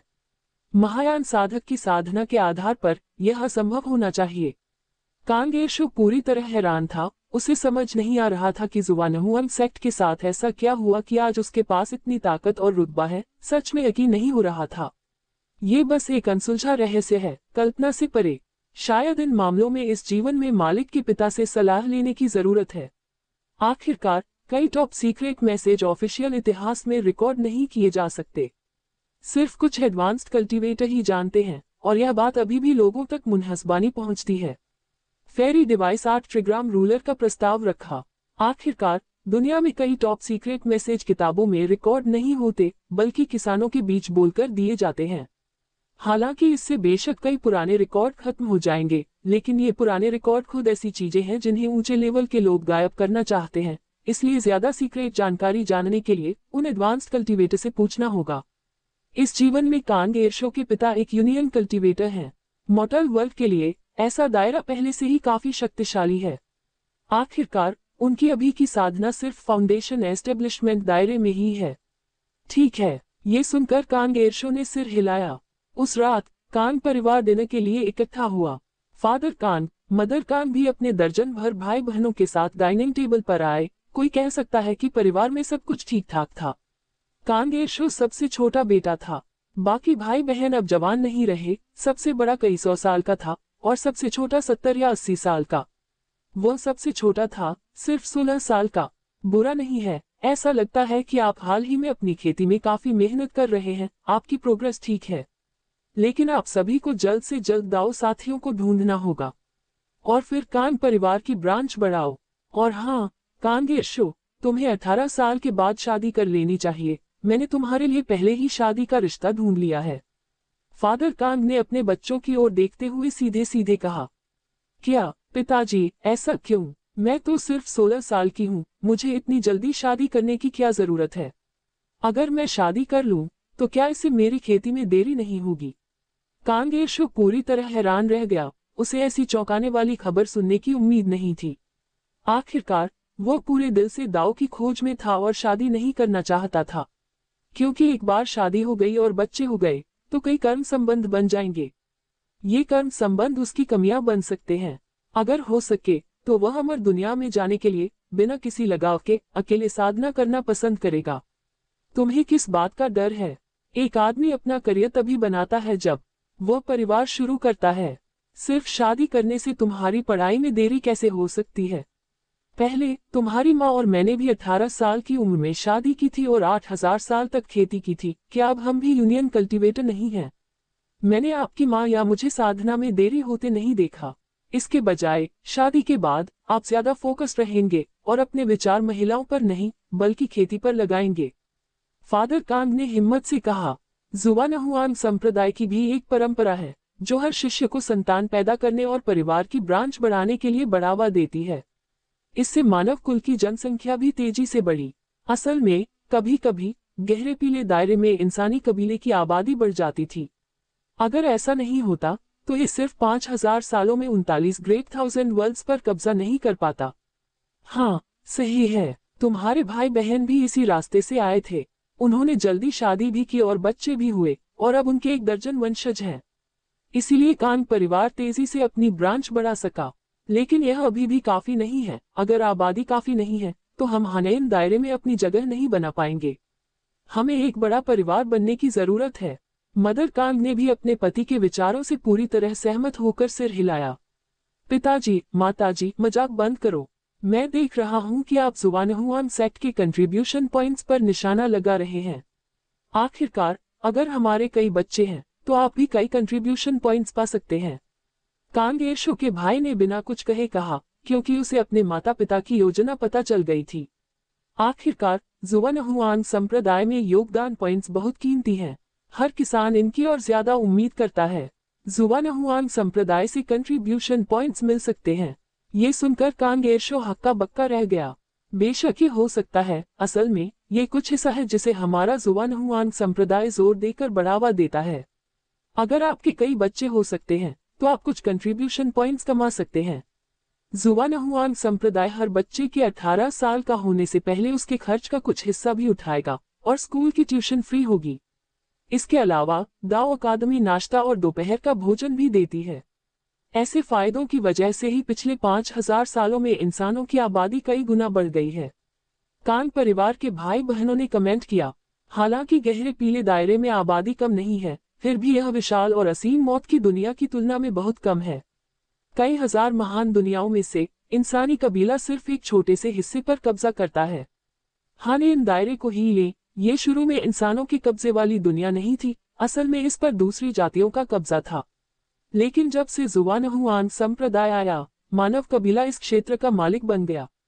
हानेन क्षेत्र के हर कोने पर इंसानी पैरों के निशान दिखने लगे। पूरी दुनिया में इंसानी शहर बस गए। बहुत सारे इंसान इस दुनिया में आ गए। क्या वे मुफ्त शिक्षा भी देते हैं? और वे खाना भी दे सकते हैं? क्या जुवानहुआंग संप्रदाय सच में इतना अमीर है कि यह खर्च उठा सके? कांग एर्शो को तो यकीन ही नहीं हुआ। जब वह अमर दुनिया में था, तो वह तियानजुए संप्रदाय का हिस्सा था। हालांकि अमर दुनिया में बहुत सारे रिसोर्स थे और बहुत सारे इंसान फल फूल रहे थे, लेकिन तियानजुए सेक्ट इतने सारे इंसानों को नहीं रख सका और उन्हें खुद ही अपना गुजारा करने के लिए छोड़ दिया। बेशक, इंसान भूख से नहीं मरेंगे। आखिर अमर दुनिया में बहुत सारे रिसोर्स थे जिससे भूख से मरना नामुमकिन था। हालांकि तियानजुए संप्रदाय से खेती के संसाधन उपलब्ध कराने की उम्मीद करना सवाल से बाहर था। जब तक कोई अमर न हो जाए, उसे दूसरी नजर से नहीं देखा जाएगा। बेशक वे ऐसा कर सकते हैं। हमारा जुवानहुआन संप्रदाय स्पिरिट राइस और स्पिरिचुअल मेडिसिन की खेती में बहुत माहिर है। एक बार जब हम अलग अलग ग्रेट 1000 वर्ल्ड्स पर कब्जा कर लेते हैं, तो हम तुरंत स्पिरिचुअल फील्ड्स और मेडिसिन गार्डन्स बनाना शुरू कर देते हैं। आप कह सकते हैं कि हमने बहुत ज्यादा जमीन हासिल कर ली है, इसलिए हम हर साल बड़ी मात्रा में स्पिरिट राइस और स्पिरिचुअल मेडिसिन बना सकते हैं। अगर इंसानी आबादी 100 गुना भी बढ़ जाए तो भी हम उन्हें आसानी से सपोर्ट कर सकते हैं। यह कोई बड़ी बात नहीं है। फादर कांग ने साफ साफ कहा, जुवानहुआन सेक्ट की इतने सारे लोगों को सपोर्ट करने की क्षमता सिर्फ काफी फूड प्रोडक्शन की वजह से नहीं है। इससे भी ज्यादा जरूरी बात यह है कि यह ड्रीम रियल्म की शक्ति के कारण है। सपनों की दुनिया की पावर का इस्तेमाल करके क्रॉस रियल्म टेलीपोर्टेशन किया जा सकता है, जिससे ट्रांसपोर्टेशन का खर्च लगभग 0 हो जाता है। तो जब तक कोई भी जगह ज्यादा खाना पैदा करती है, उसे कहीं भी टेलीपोर्ट किया जा सकता है, चाहे दूरी कितनी भी हो। यह एक जैसा ही है। जुवानहुआन संप्रदाय के शासन वाले इलाकों में सामान की कीमत लगभग एक जैसी है। इसी वजह से जुवानहुआन संप्रदाय इतनी बड़ी आबादी को सपोर्ट कर सकता है, और ऐसा करने से सच में ह्यूमन कबीले की आबादी तेजी से बढ़ सकती है, जिससे इंसान तेजी से आगे बढ़ सकेंगे। कुछ ही समय में आबादी में जबरदस्त बढ़ोतरी होती है और इस तरह ग्रेट 1000 वर्ल्ड्स की एक सीरीज पर कब्जा हो जाता है। ठीक है, क्या आप जानते हैं कि हमारे जुवानहुआन संप्रदाय को लगातार दूसरे महान हजार दुनियाओं को जीतने की जरूरत क्यों है? ऐसा इसलिए नहीं है कि संप्रदाय का गुरु कोई बड़ा काम करना चाहता है, और न ही इसलिए कि संप्रदाय का गुरु बड़ा चाहता है। ऐसा इसलिए है क्योंकि संप्रदाय का मास्टर मानव कबीले के लिए रहने की जगह बढ़ाना चाहता है। 1000 दुनिया का आकार सीमित है, लेकिन जनसंख्या वृद्धि असीमित है। अगर आबादी बहुत ज्यादा हो गई तो एक ग्रेट 1000 वर्ल्ड इतने सारे लोगों को नहीं रख पाएगा। उस समय तक ज्यादा आबादी की वजह से यह खत्म हो सकता है। ऐसी चीजों को होने से रोकने के लिए सेक्ट का मास्टर ग्रेट 1000 वर्ल्ड्स की एक सीरीज को जीतने के लिए डायमेंशंस में युद्ध शुरू करता है, और यह हमारे ह्यूमन क्लैन के लिए रहने की जगह को भी बड़ा करने के लिए है। सिर्फ इसी तरह से हमारा इंसानी कबीला अंदरूनी झगड़े में पड़े बिना आगे बढ़ता रहेगा। मां कांग ने अपने बेटे को एक दयालु मुस्कान के साथ देखा। आखिरकार उसका बेटा अभी छोटा था और उसे जुवानहुआन संप्रदाय का गहरा मतलब समझाने में उसे कोई दिक्कत नहीं थी। इस तरह वो जुवानहुआन संप्रदाय की अलग अलग पॉलिसी के महत्व को बेहतर ढंग से समझ सके। लेकिन पिताजी, हमारे जुवानहुआन संप्रदाय का इतिहास सिर्फ 15,000 साल पुराना है, फिर भी हमने 39 महान हजार दुनियाओं पर विजय प्राप्त की है। मैं ये जानने के लिए उत्सुक हूँ कि जुवानहुआन संप्रदाय में कितने महायान साधक हैं। बिना काफी ताकत के इतने सारे ग्रेट 1000 वर्ल्ड्स को जीतना नामुमकिन है ना? कांगेर शो, जो पहले स्वर्ग में अमर थे, स्वाभाविक रूप से जुवानहुआन संप्रदाय की अलग अलग नीतियों को समझते थे। हालांकि समझना एक बात है, लेकिन इसे हासिल करना पूरी तरह से दूसरी बात है, क्योंकि असलियत कल्पना से ज्यादा कठोर होती है। सबसे पहले दूसरी दुनिया को जीतना। अगर काफी ताकत नहीं है तो दूसरी दुनिया पर हमला करना घाटे का सौदा होगा। उस समय न केवल कोई लाभ नहीं होगा, बल्कि संसाधन भी नष्ट हो जाएंगे, जिससे जुवानहुआन संप्रदाय कमजोर हो जाएगा। एक धन्यवादहीन प्रयास। अगर बहुत सारे ह्यूमन कल्टीवेटर मर जाते हैं या घायल हो जाते हैं तो जुवानहुआन सेक्ट सिर्फ अपना विस्तार रोक सकता है। हाँ, दूसरी पुरानी ताकतों की तुलना में हमारे जुवानहुआन संप्रदाय का इतिहास सच में काफी नया है, लेकिन फिर भी हमारे जुवानहुआन संप्रदाय ने पहले ही 1000 से ज्यादा महायान साधक तैयार कर लिए हैं। इसलिए हाई लेवल कॉम्बैट पावर के मामले में चिंता की कोई बात नहीं है। जुवानहुआन संप्रदाय की हाई लेवल पावर के बारे में कुछ जानकारी बताने में कोई दिक्कत नहीं थी। आखिरकार ये तो बस एक मोटा मोटा आंकड़ा था, और बाहर के लोग जुवानहुआन संप्रदाय की असली ताकत का अंदाजा नहीं लगा सकते थे। हजारों सालों के बाद जुवानहुआन संप्रदाय ने धीरे धीरे बड़ी संख्या में महायान साधकों को तैयार किया है। पहले के सच्चे शिष्य भी महायान में आगे बढ़ चुके हैं। जुवानहुआन संप्रदाय के शिष्यों को छोड़कर, जिनकी अचानक मौत हो गई थी, जुवानहुआन संप्रदाय का कोई भी सच्चा शिष्य आसानी से महायान साधक बन सकता था। कम से कम यूनियन साधक तो बन ही सकता था। निश्चित रूप से अब ऊपर से देखने पर जुवानहुआन संप्रदाय में केवल 1000 से कुछ ज्यादा महायान साधक हैं। जुवानहुआन संप्रदाय के पास महायान सेनाओं की संख्या इससे कहीं ज्यादा है। आखिरकार दाओ सोल्जर के मदर ट्री के बढ़ने की वजह से बड़ी संख्या में सबीन दाओ सोल्जर्स का पालन पोषण हुआ है। जुवानहुआन संप्रदाय के महायान साधकों ने अपनी कठपुतली बनाने के लिए बेहतर बनाया है। असल में हर महायान साधक के पास 3 ताओवादी सैनिक कठपुतलियां होती हैं, जिनकी साधना भी उनके बराबर होती है। ये कहा जा सकता है कि उनकी लड़ने की ताकत और भी ज्यादा डरावनी है। वे आसानी से कम दुश्मनों को हराने के लिए संख्या का इस्तेमाल करते हैं। ऊपर से देखने पर महायान साधकों की संख्या 1000 से ज्यादा है, लेकिन एक बार जब काम शुरू किया जाता है तो असल में हजारों हो जाते हैं। इसके अलावा झो उसुई ने कई ग्रेट व्हीकल वाइल्डनेस बीस्ट्स को कन्वर्ट किया है। बेशक ये जुवानहुआन संप्रदाय के राज हैं और इन्हें आसानी से लीक नहीं किया जा सकता। ऊपर से दिखने वाली कॉम्बैट पावर भी कई दुनियाओं और अलग अलग क्लैन को हैरान करने के लिए काफी है। ज्यादा जानकारी बताने की बिल्कुल जरूरत नहीं है। असल में 1000 से ज्यादा महायान साधक हैं। इतने सारे लोग कैसे पैदा हो सकते हैं? ये सुनकर कांगेशो काफी हैरान हो गया।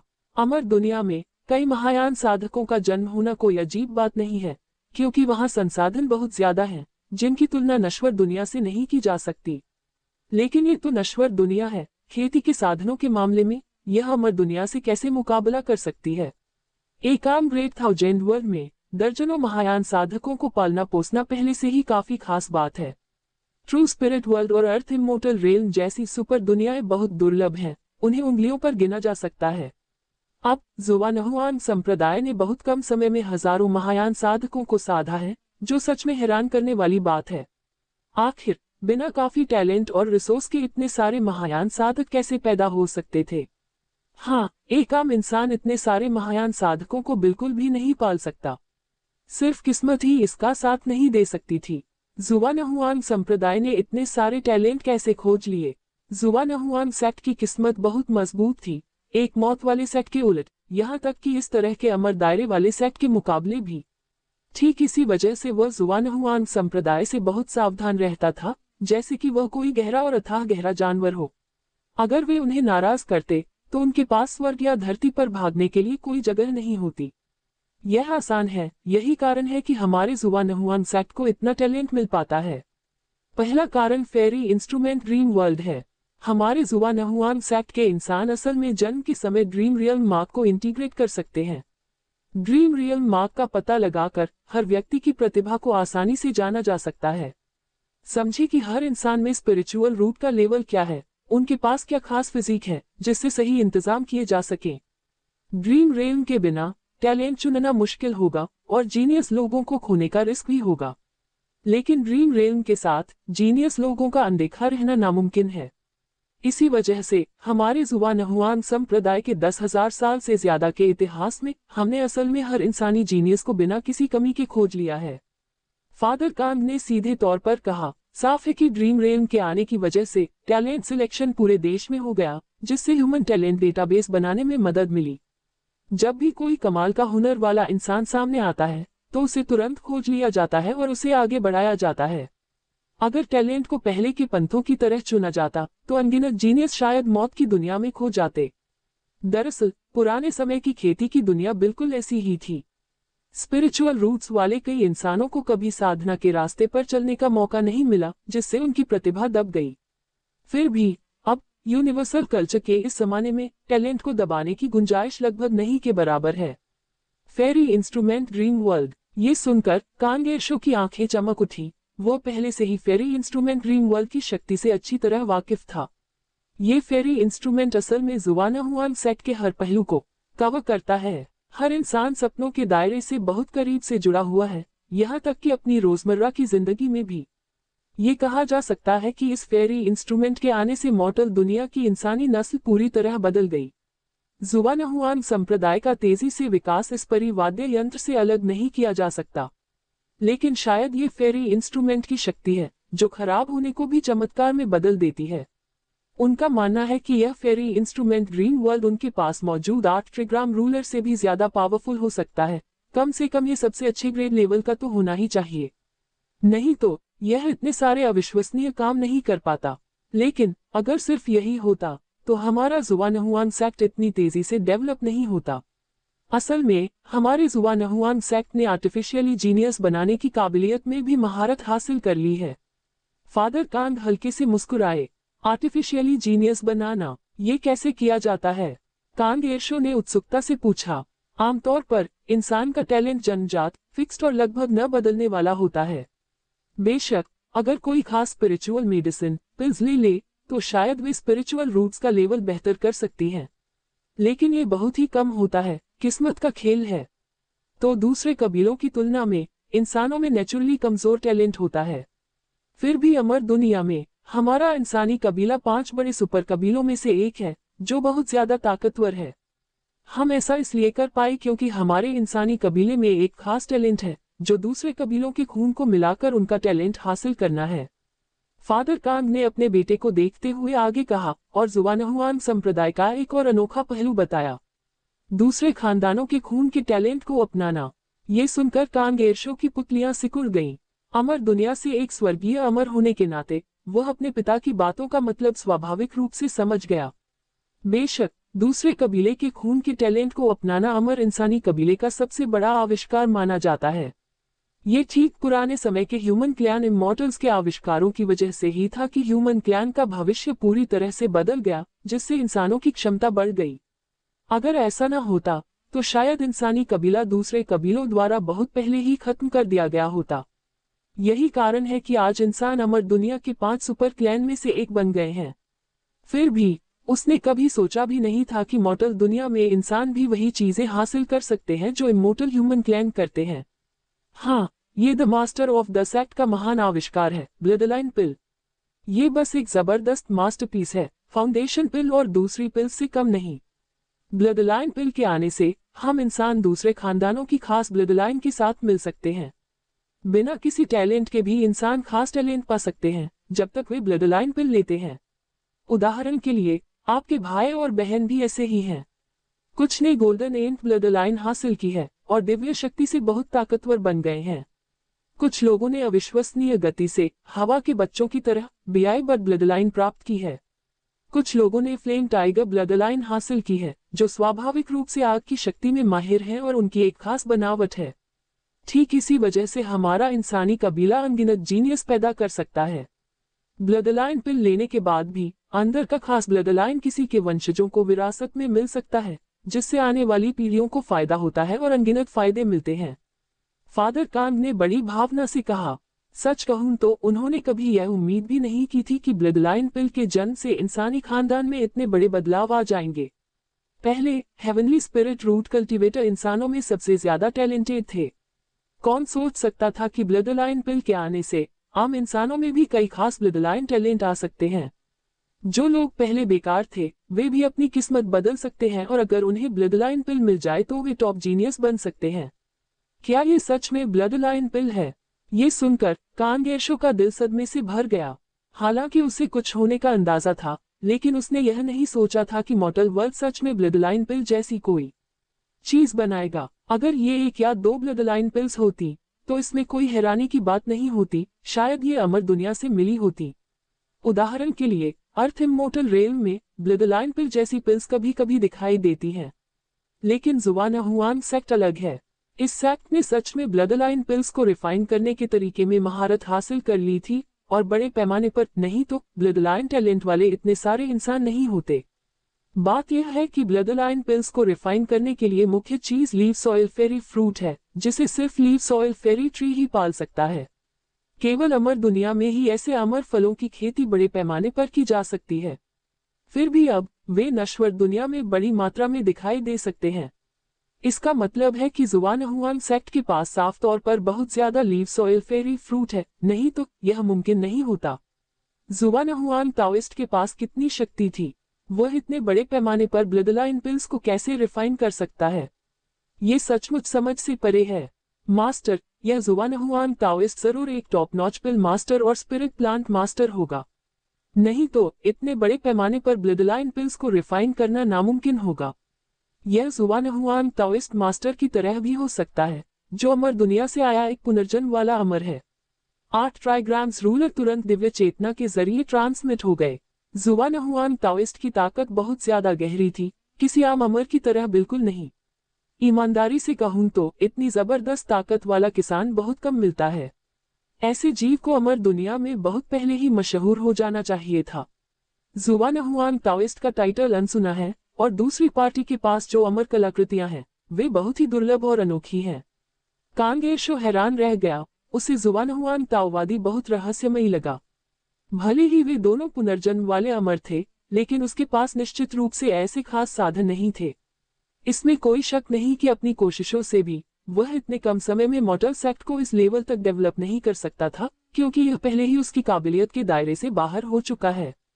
बेशक खून के अंदर भी क्वालिटी में अंतर होता है। जिसका ब्लड लाइन जितना ऊंचा होगा उसमें उतना ही डरावना टैलेंट होगा। उनमें से सबसे ऊंचे लेवल की blood line naturally true spirit blood line है। इसलिए ट्रू स्पिरिट ब्लड लाइन वाली ब्लड लाइन पिल्स बेमिसाल इमोर्टल पिल्स हैं जिनका सपना अनगिनत साधक देखते हैं। अगर कोई ऐसी ब्लड लाइन पिल ले ले तो शायद वह तुरंत दुनिया का टॉप टियर जीनियस बन जाएगा। अफसोस की बात यह है कि ऐसी ब्लड लाइन पिल्स बहुत महंगी हैं और आम लोगों के लिए बिल्कुल भी अफोर्डेबल नहीं है।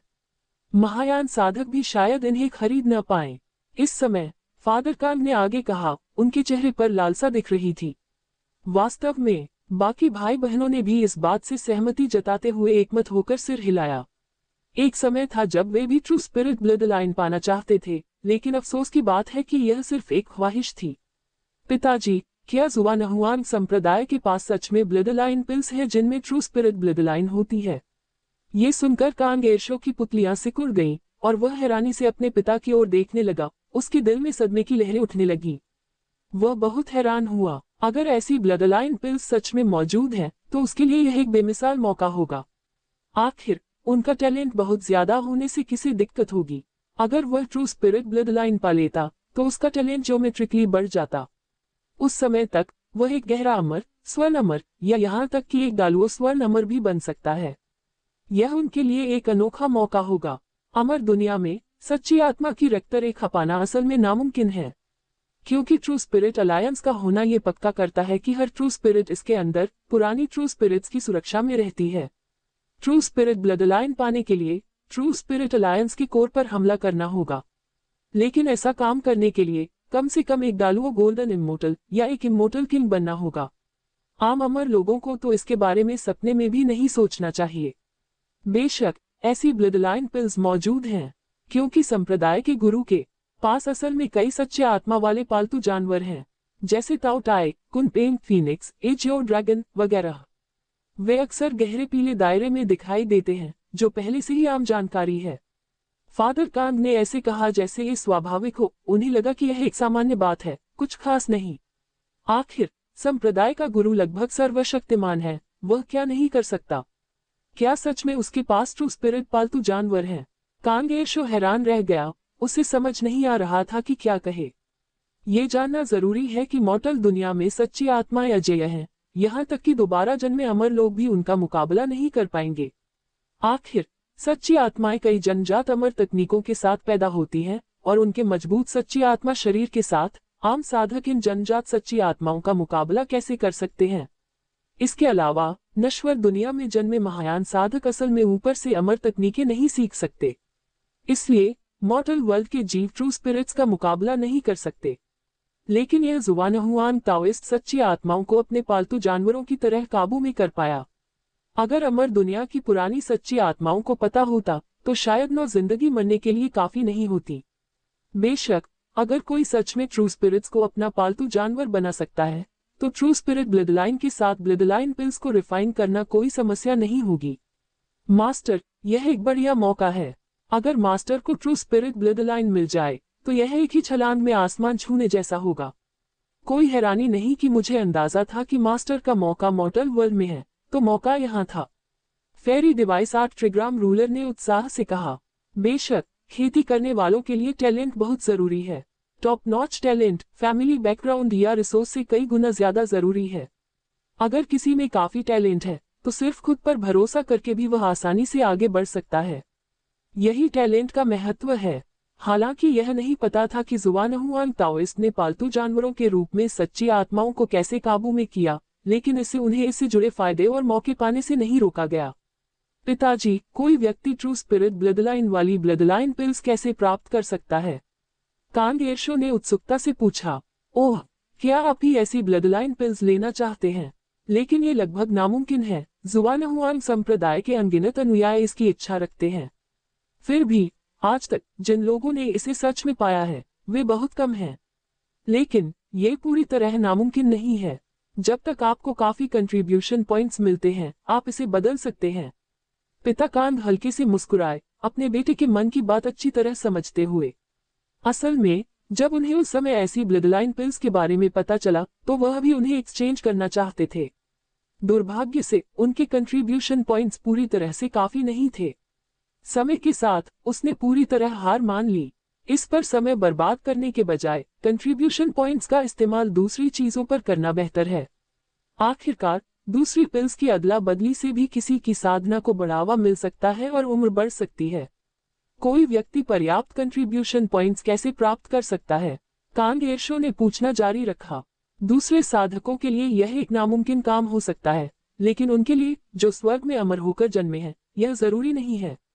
आखिरकार उसने अमर दुनिया से कई तरीकों में महारत हासिल कर ली थी और कंट्रीब्यूशन पॉइंट्स पाने में उसकी काबिलियत बेशक दूसरे साधकों से बेजोड़ होगी जो एक स्वर्गीय अमर के तौर पर उसका आत्मविश्वास है। कंट्रीब्यूशन पॉइंट्स कमाने के कई तरीके हैं, लेकिन आमतौर पर यह जुआनहुआंग सेक्ट के दिए गए अलग अलग टास्क पूरे करके होता है। जब तक आप टास्क पूरे करते हैं आप उससे जुड़े हुए कंट्रीब्यूशन पॉइंट्स कमा सकते हैं। उदाहरण के लिए किसी खास ग्रेट 1000 वर्ल्ड को जीतने पर नेचुरली बहुत सारे कंट्रीब्यूशन पॉइंट्स मिलेंगे। किसी जरूरी पद पर होने से हर साल कुछ कंट्रीब्यूशन पॉइंट्स भी मिलेंगे, या कुछ कीमती खजाने ढूंढकर उन्हें जुआनहुआंग सेक्ट को सौंपना जिससे कंट्रीब्यूशन पॉइंट्स भी मिल सकते हैं। अगर आपको कुछ इमोर्टल आर्चटेल्स मिल जाएं, तो ये ब्लडलाइन पिल पाना कोई प्रॉब्लम नहीं होगी। फादर कांग ने एक पल सोचा और बहुत सारे कंट्रीब्यूशन पॉइंट्स कमाने के लिए कई शॉर्टकट बताए। अमर आर्चटेल, क्या हमारी नश्वर दुनिया में भी अमर आर्चटेल मौजूद हैं? कांग एयरशो बहुत हैरान हुआ। उन्होंने महसूस किया कि जुआनहुआंग संप्रदाय के शिष्यों को अमर कला स्तंभों के अस्तित्व के बारे में पता था और वे अमर दुनिया के बारे में बहुत जानकार लग रहे थे। ये बहुत अविश्वसनीय था। आखिरकार earth immortal realm, prison demon world, true spirit world और दूसरे ग्रेट 1000 वर्ल्ड्स को छोड़कर दूसरी दुनियाओं को इमोर्टल वर्ल्ड के बारे में ज्यादा कुछ नहीं पता। ज्यादा से ज्यादा बस थोड़ी बहुत जानकारी है। बेशक यह मौजूद है। इमोर्टल वर्ल्ड में इमोर्टल्स के बीच अक्सर होने वाले युद्धों के कारण कभी कभी कुछ इमोर्टल आर्चटेल्स इमोर्टल वर्ल्ड से गिर जाते हैं। समय के साथ ये अमर आर्चटेल्स कुछ भाग्यशाली लोगों को मिले हैं, लेकिन वे किसी काम के नहीं हैं, क्योंकि सिर्फ महायान दायरे से ऊपर के साधक ही स्तंभों के अंदर की अमर कलाओं को समझ सकते हैं। आम साधकों को अमर कला स्तंभ पाने में ज्यादा फायदा नहीं होता, लेकिन सेक्ट मास्टर के लिए इमोर्टल आर्चटेल्स बहुत जरूरी हैं। इसलिए अब पूरा सेक्ट उन्हें ढूंढ रहा है और उम्मीद कर रहा है कि उन्हें बहुत सारे कंट्रीब्यूशन पॉइंट्स मिल जाएंगे। फादर कांग ने समझाया, तो क्या इसका मतलब यह है कि हमारे जुआनहुआंग संप्रदाय को कई अमर कला स्तंभ मिले हैं? कांग एयरशो की पुतलियां सिकुड़ गईं। उसे अपने आप एहसास हो गया कि जुआनहुआंग सेक्ट बिल्कुल भी आसान नहीं है। निचले दायरे के एक सेक्ट के लिए इतनी बड़ी संख्या में इमोर्टल आर्चटेल्स इकट्ठा करना, ये साफ है कि जुआनहुआंग सेक्ट निश्चित रूप से एम्बिशियस है। हाँ, सही है। अब तक हमारे जुआनहुआंग संप्रदाय ने कई अमर कला स्तंभ हासिल किए हैं। जुआनहुआंग संप्रदाय की लाइब्रेरी में दर्ज अमर कलाएं 1000 से ज्यादा हो गई हैं। दुर्भाग्य से अमर कलाओं को समझना बहुत मुश्किल है। केवल कुछ महायान साधक ही मूल बातें समझ सकते हैं। फादर कांग ने गहरी आवाज में कहा। क्या? ये सुनकर कांग एयरशो पूरी तरह हैरान रह गया। उसने अपनी कल्पना पर कितना भी जोर डाला, वह समझ नहीं पाया कि एक निचले तबके के पंथ के पास 1000 से ज्यादा अमर कलाएं कैसे हो सकती हैं। ये सच में यकीन नहीं होता। यहाँ तक कि अमर दुनिया के स्वर्ण अमर संप्रदाय भी केवल इसी के बराबर हैं। बेशक इसकी तुलना लंबे समय से चले आ रहे ग्रेट लुओ सेक्ट से नहीं की जा सकती, लेकिन ये पहले से ही काफी डरावना है। पिताजी, क्या जुआनहुआंग संप्रदाय का कोई शिष्य अमर कलाओं को समझ सकता है? कांग एयरशो खुद को पूछने से रोक नहीं सका। एक अमर होने के नाते वह स्वाभाविक रूप से जानते थे कि अमर कलाएं कितनी महत्वपूर्ण हैं। वे किसी भी शक्ति की नींव हैं। अगर कोई अमर अपनी साधना में आगे बढ़ना चाहता है तो उसे कई अमर कलाओं में महारत हासिल करनी होगी। अगर वह 1000 से ज्यादा अमर कलाएं हासिल कर लेता तो यह उसके भविष्य की नींव रखता। भविष्य में प्रोफाउंड इमोर्टल या गोल्डन इमोर्टल बनना भी कोई बड़ी समस्या नहीं होगी। जरूर, लेकिन क्वालिफाई होने के लिए आपको महायान दायरे में आगे बढ़ना होगा। महायान साधक बनने के बाद आपको 3 अमर कलाओं को आसानी से समझने का अधिकार मिलता है। लेकिन चौथी या उससे ज्यादा अमर कलाओं को समझने के लिए आपको कंट्रीब्यूशन पॉइंट्स की जरूरत होगी। लेकिन महायान साधक के लिए यह कोई बड़ी बात नहीं है, लेकिन इसका आपसे कोई लेना देना नहीं है, क्योंकि आप सिर्फ फाउंडेशन एस्टेब्लिशमेंट में हैं। आपको ये भी नहीं पता कि आप महायान क्षेत्र से कितनी दूर हैं। फादर कान को लगा कि उनका बेटा थोड़ा ज्यादा एम्बिशियस है। वह तो बस एक फाउंडेशन बिल्डिंग कल्टीवेटर था, फिर भी वह पहले से ही महायान कल्टीवेटर्स से जुड़े मामलों के बारे में पूछताछ कर रहा था, जिसकी जरूरत नहीं थी। अगर दूसरी पार्टी उनका बेटा न होता तो वे ऐसी कॉन्फिडेंशियल जानकारी नहीं बताते। पिताजी, मैं बस उत्सुक हूँ, कांगेर्शो ने लापरवाही से कहा, ये बताते हुए कि वह बस ये जानकारी जानने के लिए उत्सुक थे। आखिरकार एक फाउंडेशन बनाने वाले कल्टीवेटर के तौर पर ऊंचे लेवल के कल्टीवेटर के मामलों के बारे में जानना आम बात है। मास्टर, यह एक मौका है, एक ऐसा मौका जो पहले कभी नहीं मिला। यह जुवानहुआन संप्रदाय असल में एक अमर क्षेत्र संप्रदाय जैसा है। इसमें न केवल ट्रू स्पिरिट ब्लडलाइन की ब्लडलाइन पिल्स हैं, बल्कि समझने के लिए कई इमोर्टल आर्ट्स भी हैं। जुवानहुआन सेक्ट में एक कदम आगे बढ़ सकते हैं और जुवानहुआन सेक्ट के सेक्ट मास्टर भी बन सकते हैं, तो मास्टर जुवानहुआन सेक्ट के सभी मौकों का पूरी तरह से फायदा उठा सकते हैं। मास्टर के लिए यह निश्चित रूप से एक शानदार अवसर है, फेरी डिवाइस 8 ट्रिग्राम रूलर ने उत्साह से कहा। ऐसा लगा कि यह कांगेर्शो के लिए एक अकल्पनीय अवसर था। अगर वह चूक गया तो उसे जीवन भर इसका पछतावा होगा। बेशक, उसे विश्वास था कि उसका मालिक ऐसा मौका नहीं छोड़ेगा। कांगेर्शो ने सिर हिलाया। उसे भी लगा कि यह सच में एक बहुत बड़ा मौका है जिसे हाथ से जाने नहीं देना चाहिए। बेशक, स्थिति पहले से ही उनके लिए अच्छी थी, ये देखते हुए कि उनका पुनर्जन्म हुआ शरीर पहले से ही जुवानहुआन संप्रदाय का सदस्य था, और यह सही भी था। ठीक है, अगर आप इंटरेस्टेड हैं, तो हम नए साल के दौरान प्रोफाउंड येलो रेल में हमारे घर पर आ सकते हैं। जुवानहुआन सेक्ट में लौटूंगा, तो आप भी कुछ समय के लिए प्रोफाउंड येलो रेल में छुट्टियां मना सकते हैं। आखिरकार, गहरा पीला क्षेत्र नश्वर दुनिया में असली खेती की पवित्र भूमि माना जाता है। अगर आप गहरे पीले दायरे में रहते हैं, तो आपकी साधना की गति और भी तेज हो सकती है। फादर कांग ने कहा। जी पिताजी, सबने सिर हिलाया। ये सुनकर कांगेर्शो बहुत खुश हुआ। उसने उम्मीद नहीं की थी कि उसे इतनी जल्दी गहरे पीले क्षेत्र में जाने का मौका मिलेगा। उसकी किस्मत सच में अच्छी थी। वह ये जानने के लिए उत्सुक थे कि मशहूर गहरे पीले रंग के दायरे में ऐसा क्या खास है। ... कुछ और दिनों के बाद, अपने पिता की गाइडेंस में, कांगेर्शो ने क्रॉसवर्ड टेलीपोर्टेशन एरे का इस्तेमाल किया और सीधे प्रोफाउंड येलो रेल्म के यू स्टेट कॉन्टिनेंट में पहुंच गया। गहरे पीले दायरे में कदम रखते ही कांगेर्शो ने गहरी सांस ली। उसकी आंखों में हैरानी का भाव था। ये कैसे हो सकता है? क्या यह मौत की दुनिया नहीं है? इतनी घनी अमर क्यों कैसे हो सकती है? वह तुरंत हैरान रह गया। उसे समझ नहीं आ रहा था कि क्या हो रहा है। हानेन दायरे के हान माउंटेन सिटी के मेन शहर में था, तो उसने सोचा कि जिस जगह पर वह था, उसे पहले से ही मॉडल वर्ल्ड में कल्टीवेशन होली लैंड माना जाता था। लेकिन प्रोफाउंड येलो दायरे में पहुंचने पर उसे एहसास हुआ कि उसने जुवानहुआन सेक्ट को कमाका था। गहरा पीला क्षेत्र असल में नश्वर दुनिया में असली खेती की पवित्र जमीन है।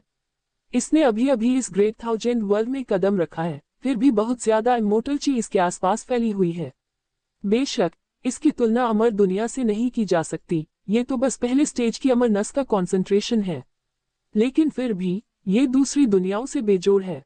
हाँ, ये हमारे जुवानहुआन संप्रदाय गहरे पीले क्षेत्र का हेडक्वार्टर है, जो हमारे मानव कुल का जन्मस्थान भी है। हजारों सालों के डेवलपमेंट के बाद प्रोफाउंड येलो रेल ने अब हर जगह बड़ी मात्रा में इमोर्टल वेन फ्लावर्स उगाए हैं। असल में, इसने 1080,000 first stage immortal vein flowers को जन्म दिया है। ये अमर शिरा फूल स्पिरिट शिराओं के अंदर लगाए जाते हैं, जो लगातार भरपूर अमरची निकालते रहते हैं। तो कुछ हद तक हमारा गहरा पीला क्षेत्र पहले से ही एक छोटा अमर क्षेत्र है। फादर कांग ने बहुत भावुकता से बात की। शुरू में उन्हें उम्मीद नहीं थी कि गहरा पीला क्षेत्र एक दिन ऐसा बन जाएगा जैसा कि वह अब है। उन्होंने सोचा कि 8वें स्टेज की स्पिरिट वेन ही नश्वर दुनिया की सीमा है। लेकिन कौन सोच सकता था कि अमर शिरा के फूल साधारण को असाधारण में बदल सकते हैं, और आत्मा शिराओं को अमर शिराओं में बदल सकते हैं। इससे पूरे गहरे पीले क्षेत्र में खेती करने वालों को बहुत फायदा होता है। ये ठीक किसी बेहतरीन खेती के माहौल की वजह से है कि गहरा पीला क्षेत्र अनगिनत टैलेंट को बढ़ावा देता है। अगर कंट्रीब्यूशन पॉइंट्स कमाने की जरूरत न होती तो वह हनेन दायरे में नहीं जाना चाहता और साधना के लिए गहरे पीले दायरे में रहना पसंद करता। पिताजी, हमारा गहरा पीला क्षेत्र कितना बड़ा है? कांगेशो ने उत्सुकता से पूछा। उन्होंने गहरे पीले रंग के पूरे दायरे को यकीन से परे विशाल देखा। ऐसा लगा कि ये दुनिया की सबसे बड़ी 1000 दुनिया है, विशाल और बेहिसाब। मुझे इस बारे में पक्का नहीं पता। आखिरकार गहरा पीला क्षेत्र लगातार अपना क्षेत्र बढ़ा रहा है। हर बार जब आप इसे कुछ समय के लिए नहीं देखते हैं तो गहरा पीला दायरा अपना आकार और बढ़ाता हुआ लगता है। लेकिन कुल मिलाकर गहरे पीले दायरे का मौजूदा साइज पहले से ही असली स्पिरिट वर्ल्ड के साइज से 3 गुना ज्यादा है। फादर कांग ने सोच समझकर जवाब दिया। क्या? कांगेशो हक्का बक्का रह गया, बोल नहीं पाया। आखिरकार ट्रू स्पिरिट वर्ल्ड का एरिया पहले से ही काफी बड़ा है, किसी भी आम ग्रेट थाउजेंड वर्ल्ड से अलग। लेकिन अब गहरा पीला दायरा, इसका एरिया सच्ची आत्मा की दुनिया से कम 3 गुना ज्यादा है। ये सच में बहुत ज्यादा खर्चीला है। बेशक ऐसे ग्रेट थाउजेंड वर्ल्ड को इमोर्टल वर्ल्ड में रखने पर यह कम से कम एक प्रोविंशियल टेरिटरी के बराबर होगा। और यह बात कि गहरा पीला दायरा बढ़ता रह सकता है, ये कैसा रहस्य है? जब एक ग्रेट थाउजेंड वर्ल्ड अपने आप बढ़ सकता है तो क्या तब भी उसे ग्रेट थाउजेंड वर्ल्ड माना जाएगा? पिताजी, हमारा गहरा पीला क्षेत्र क्यों बढ़ता जा रहा है? क्या हमारे गहरे पीले क्षेत्र में कुछ खास है? कांगेशो ने उत्सुकता से पूछा। क्या आप दूर उस ऊंचे पेड़ को देख रहे हैं? ये हमारे गहरे पीले राज्य का दिव्य वृक्ष है, जिसका नाम टोंगटियन है। ऐसा कहा जाता है कि यह अमर दुनिया से निकला पौधा है और सीधे अमर दुनिया तक पहुंच सकता है। इसलिए यह अमर दुनिया से बहुत ज्यादा अमरची निकाल सकता है और अमर दुनिया से सामान या मिट्टी भी निकाल सकता है। जैसे जैसे दिव्य वृक्ष टोंगटियन बढ़ता जा रहा है, हमारा गहरा पीला क्षेत्र फैलता जा रहा है। फादर कांग ने समझाया। दिव्य वृक्ष टोंगटियन। इस समय कांगेशो ने तुरंत अपना सिर उठाकर आसमान की ओर देखा। उसने दूर आसमान में बादलों तक फैला एक बहुत बड़ा पेड़ देखा, जिसका सिरा दिखाई नहीं दे रहा था। ट्रंक का केवल एक हिस्सा ही दिखाई दे रहा था। फिर भी तने का एक हिस्सा भी कानून के पैटर्न से चमक रहा था, जैसे छाल पर सूत्र खुदे हुए हों, जो दुनिया के अनगिनत रहस्यों को समेटे हुए थे, जो बहुत गहरे थे। और इसका तना बड़ी बड़ी हरी लताओं से लिपटा हुआ था, जो इस ऊंचे पेड़ के चारों ओर लिपटे हुए आसमानी सांपों जैसी लग रही थी। बदकिस्मती से ये शानदार पेड़ घने कोहरे में ढका हुआ है, जिससे ये पता लगाना नामुमकिन है कि यह असल में कैसा दिखता है।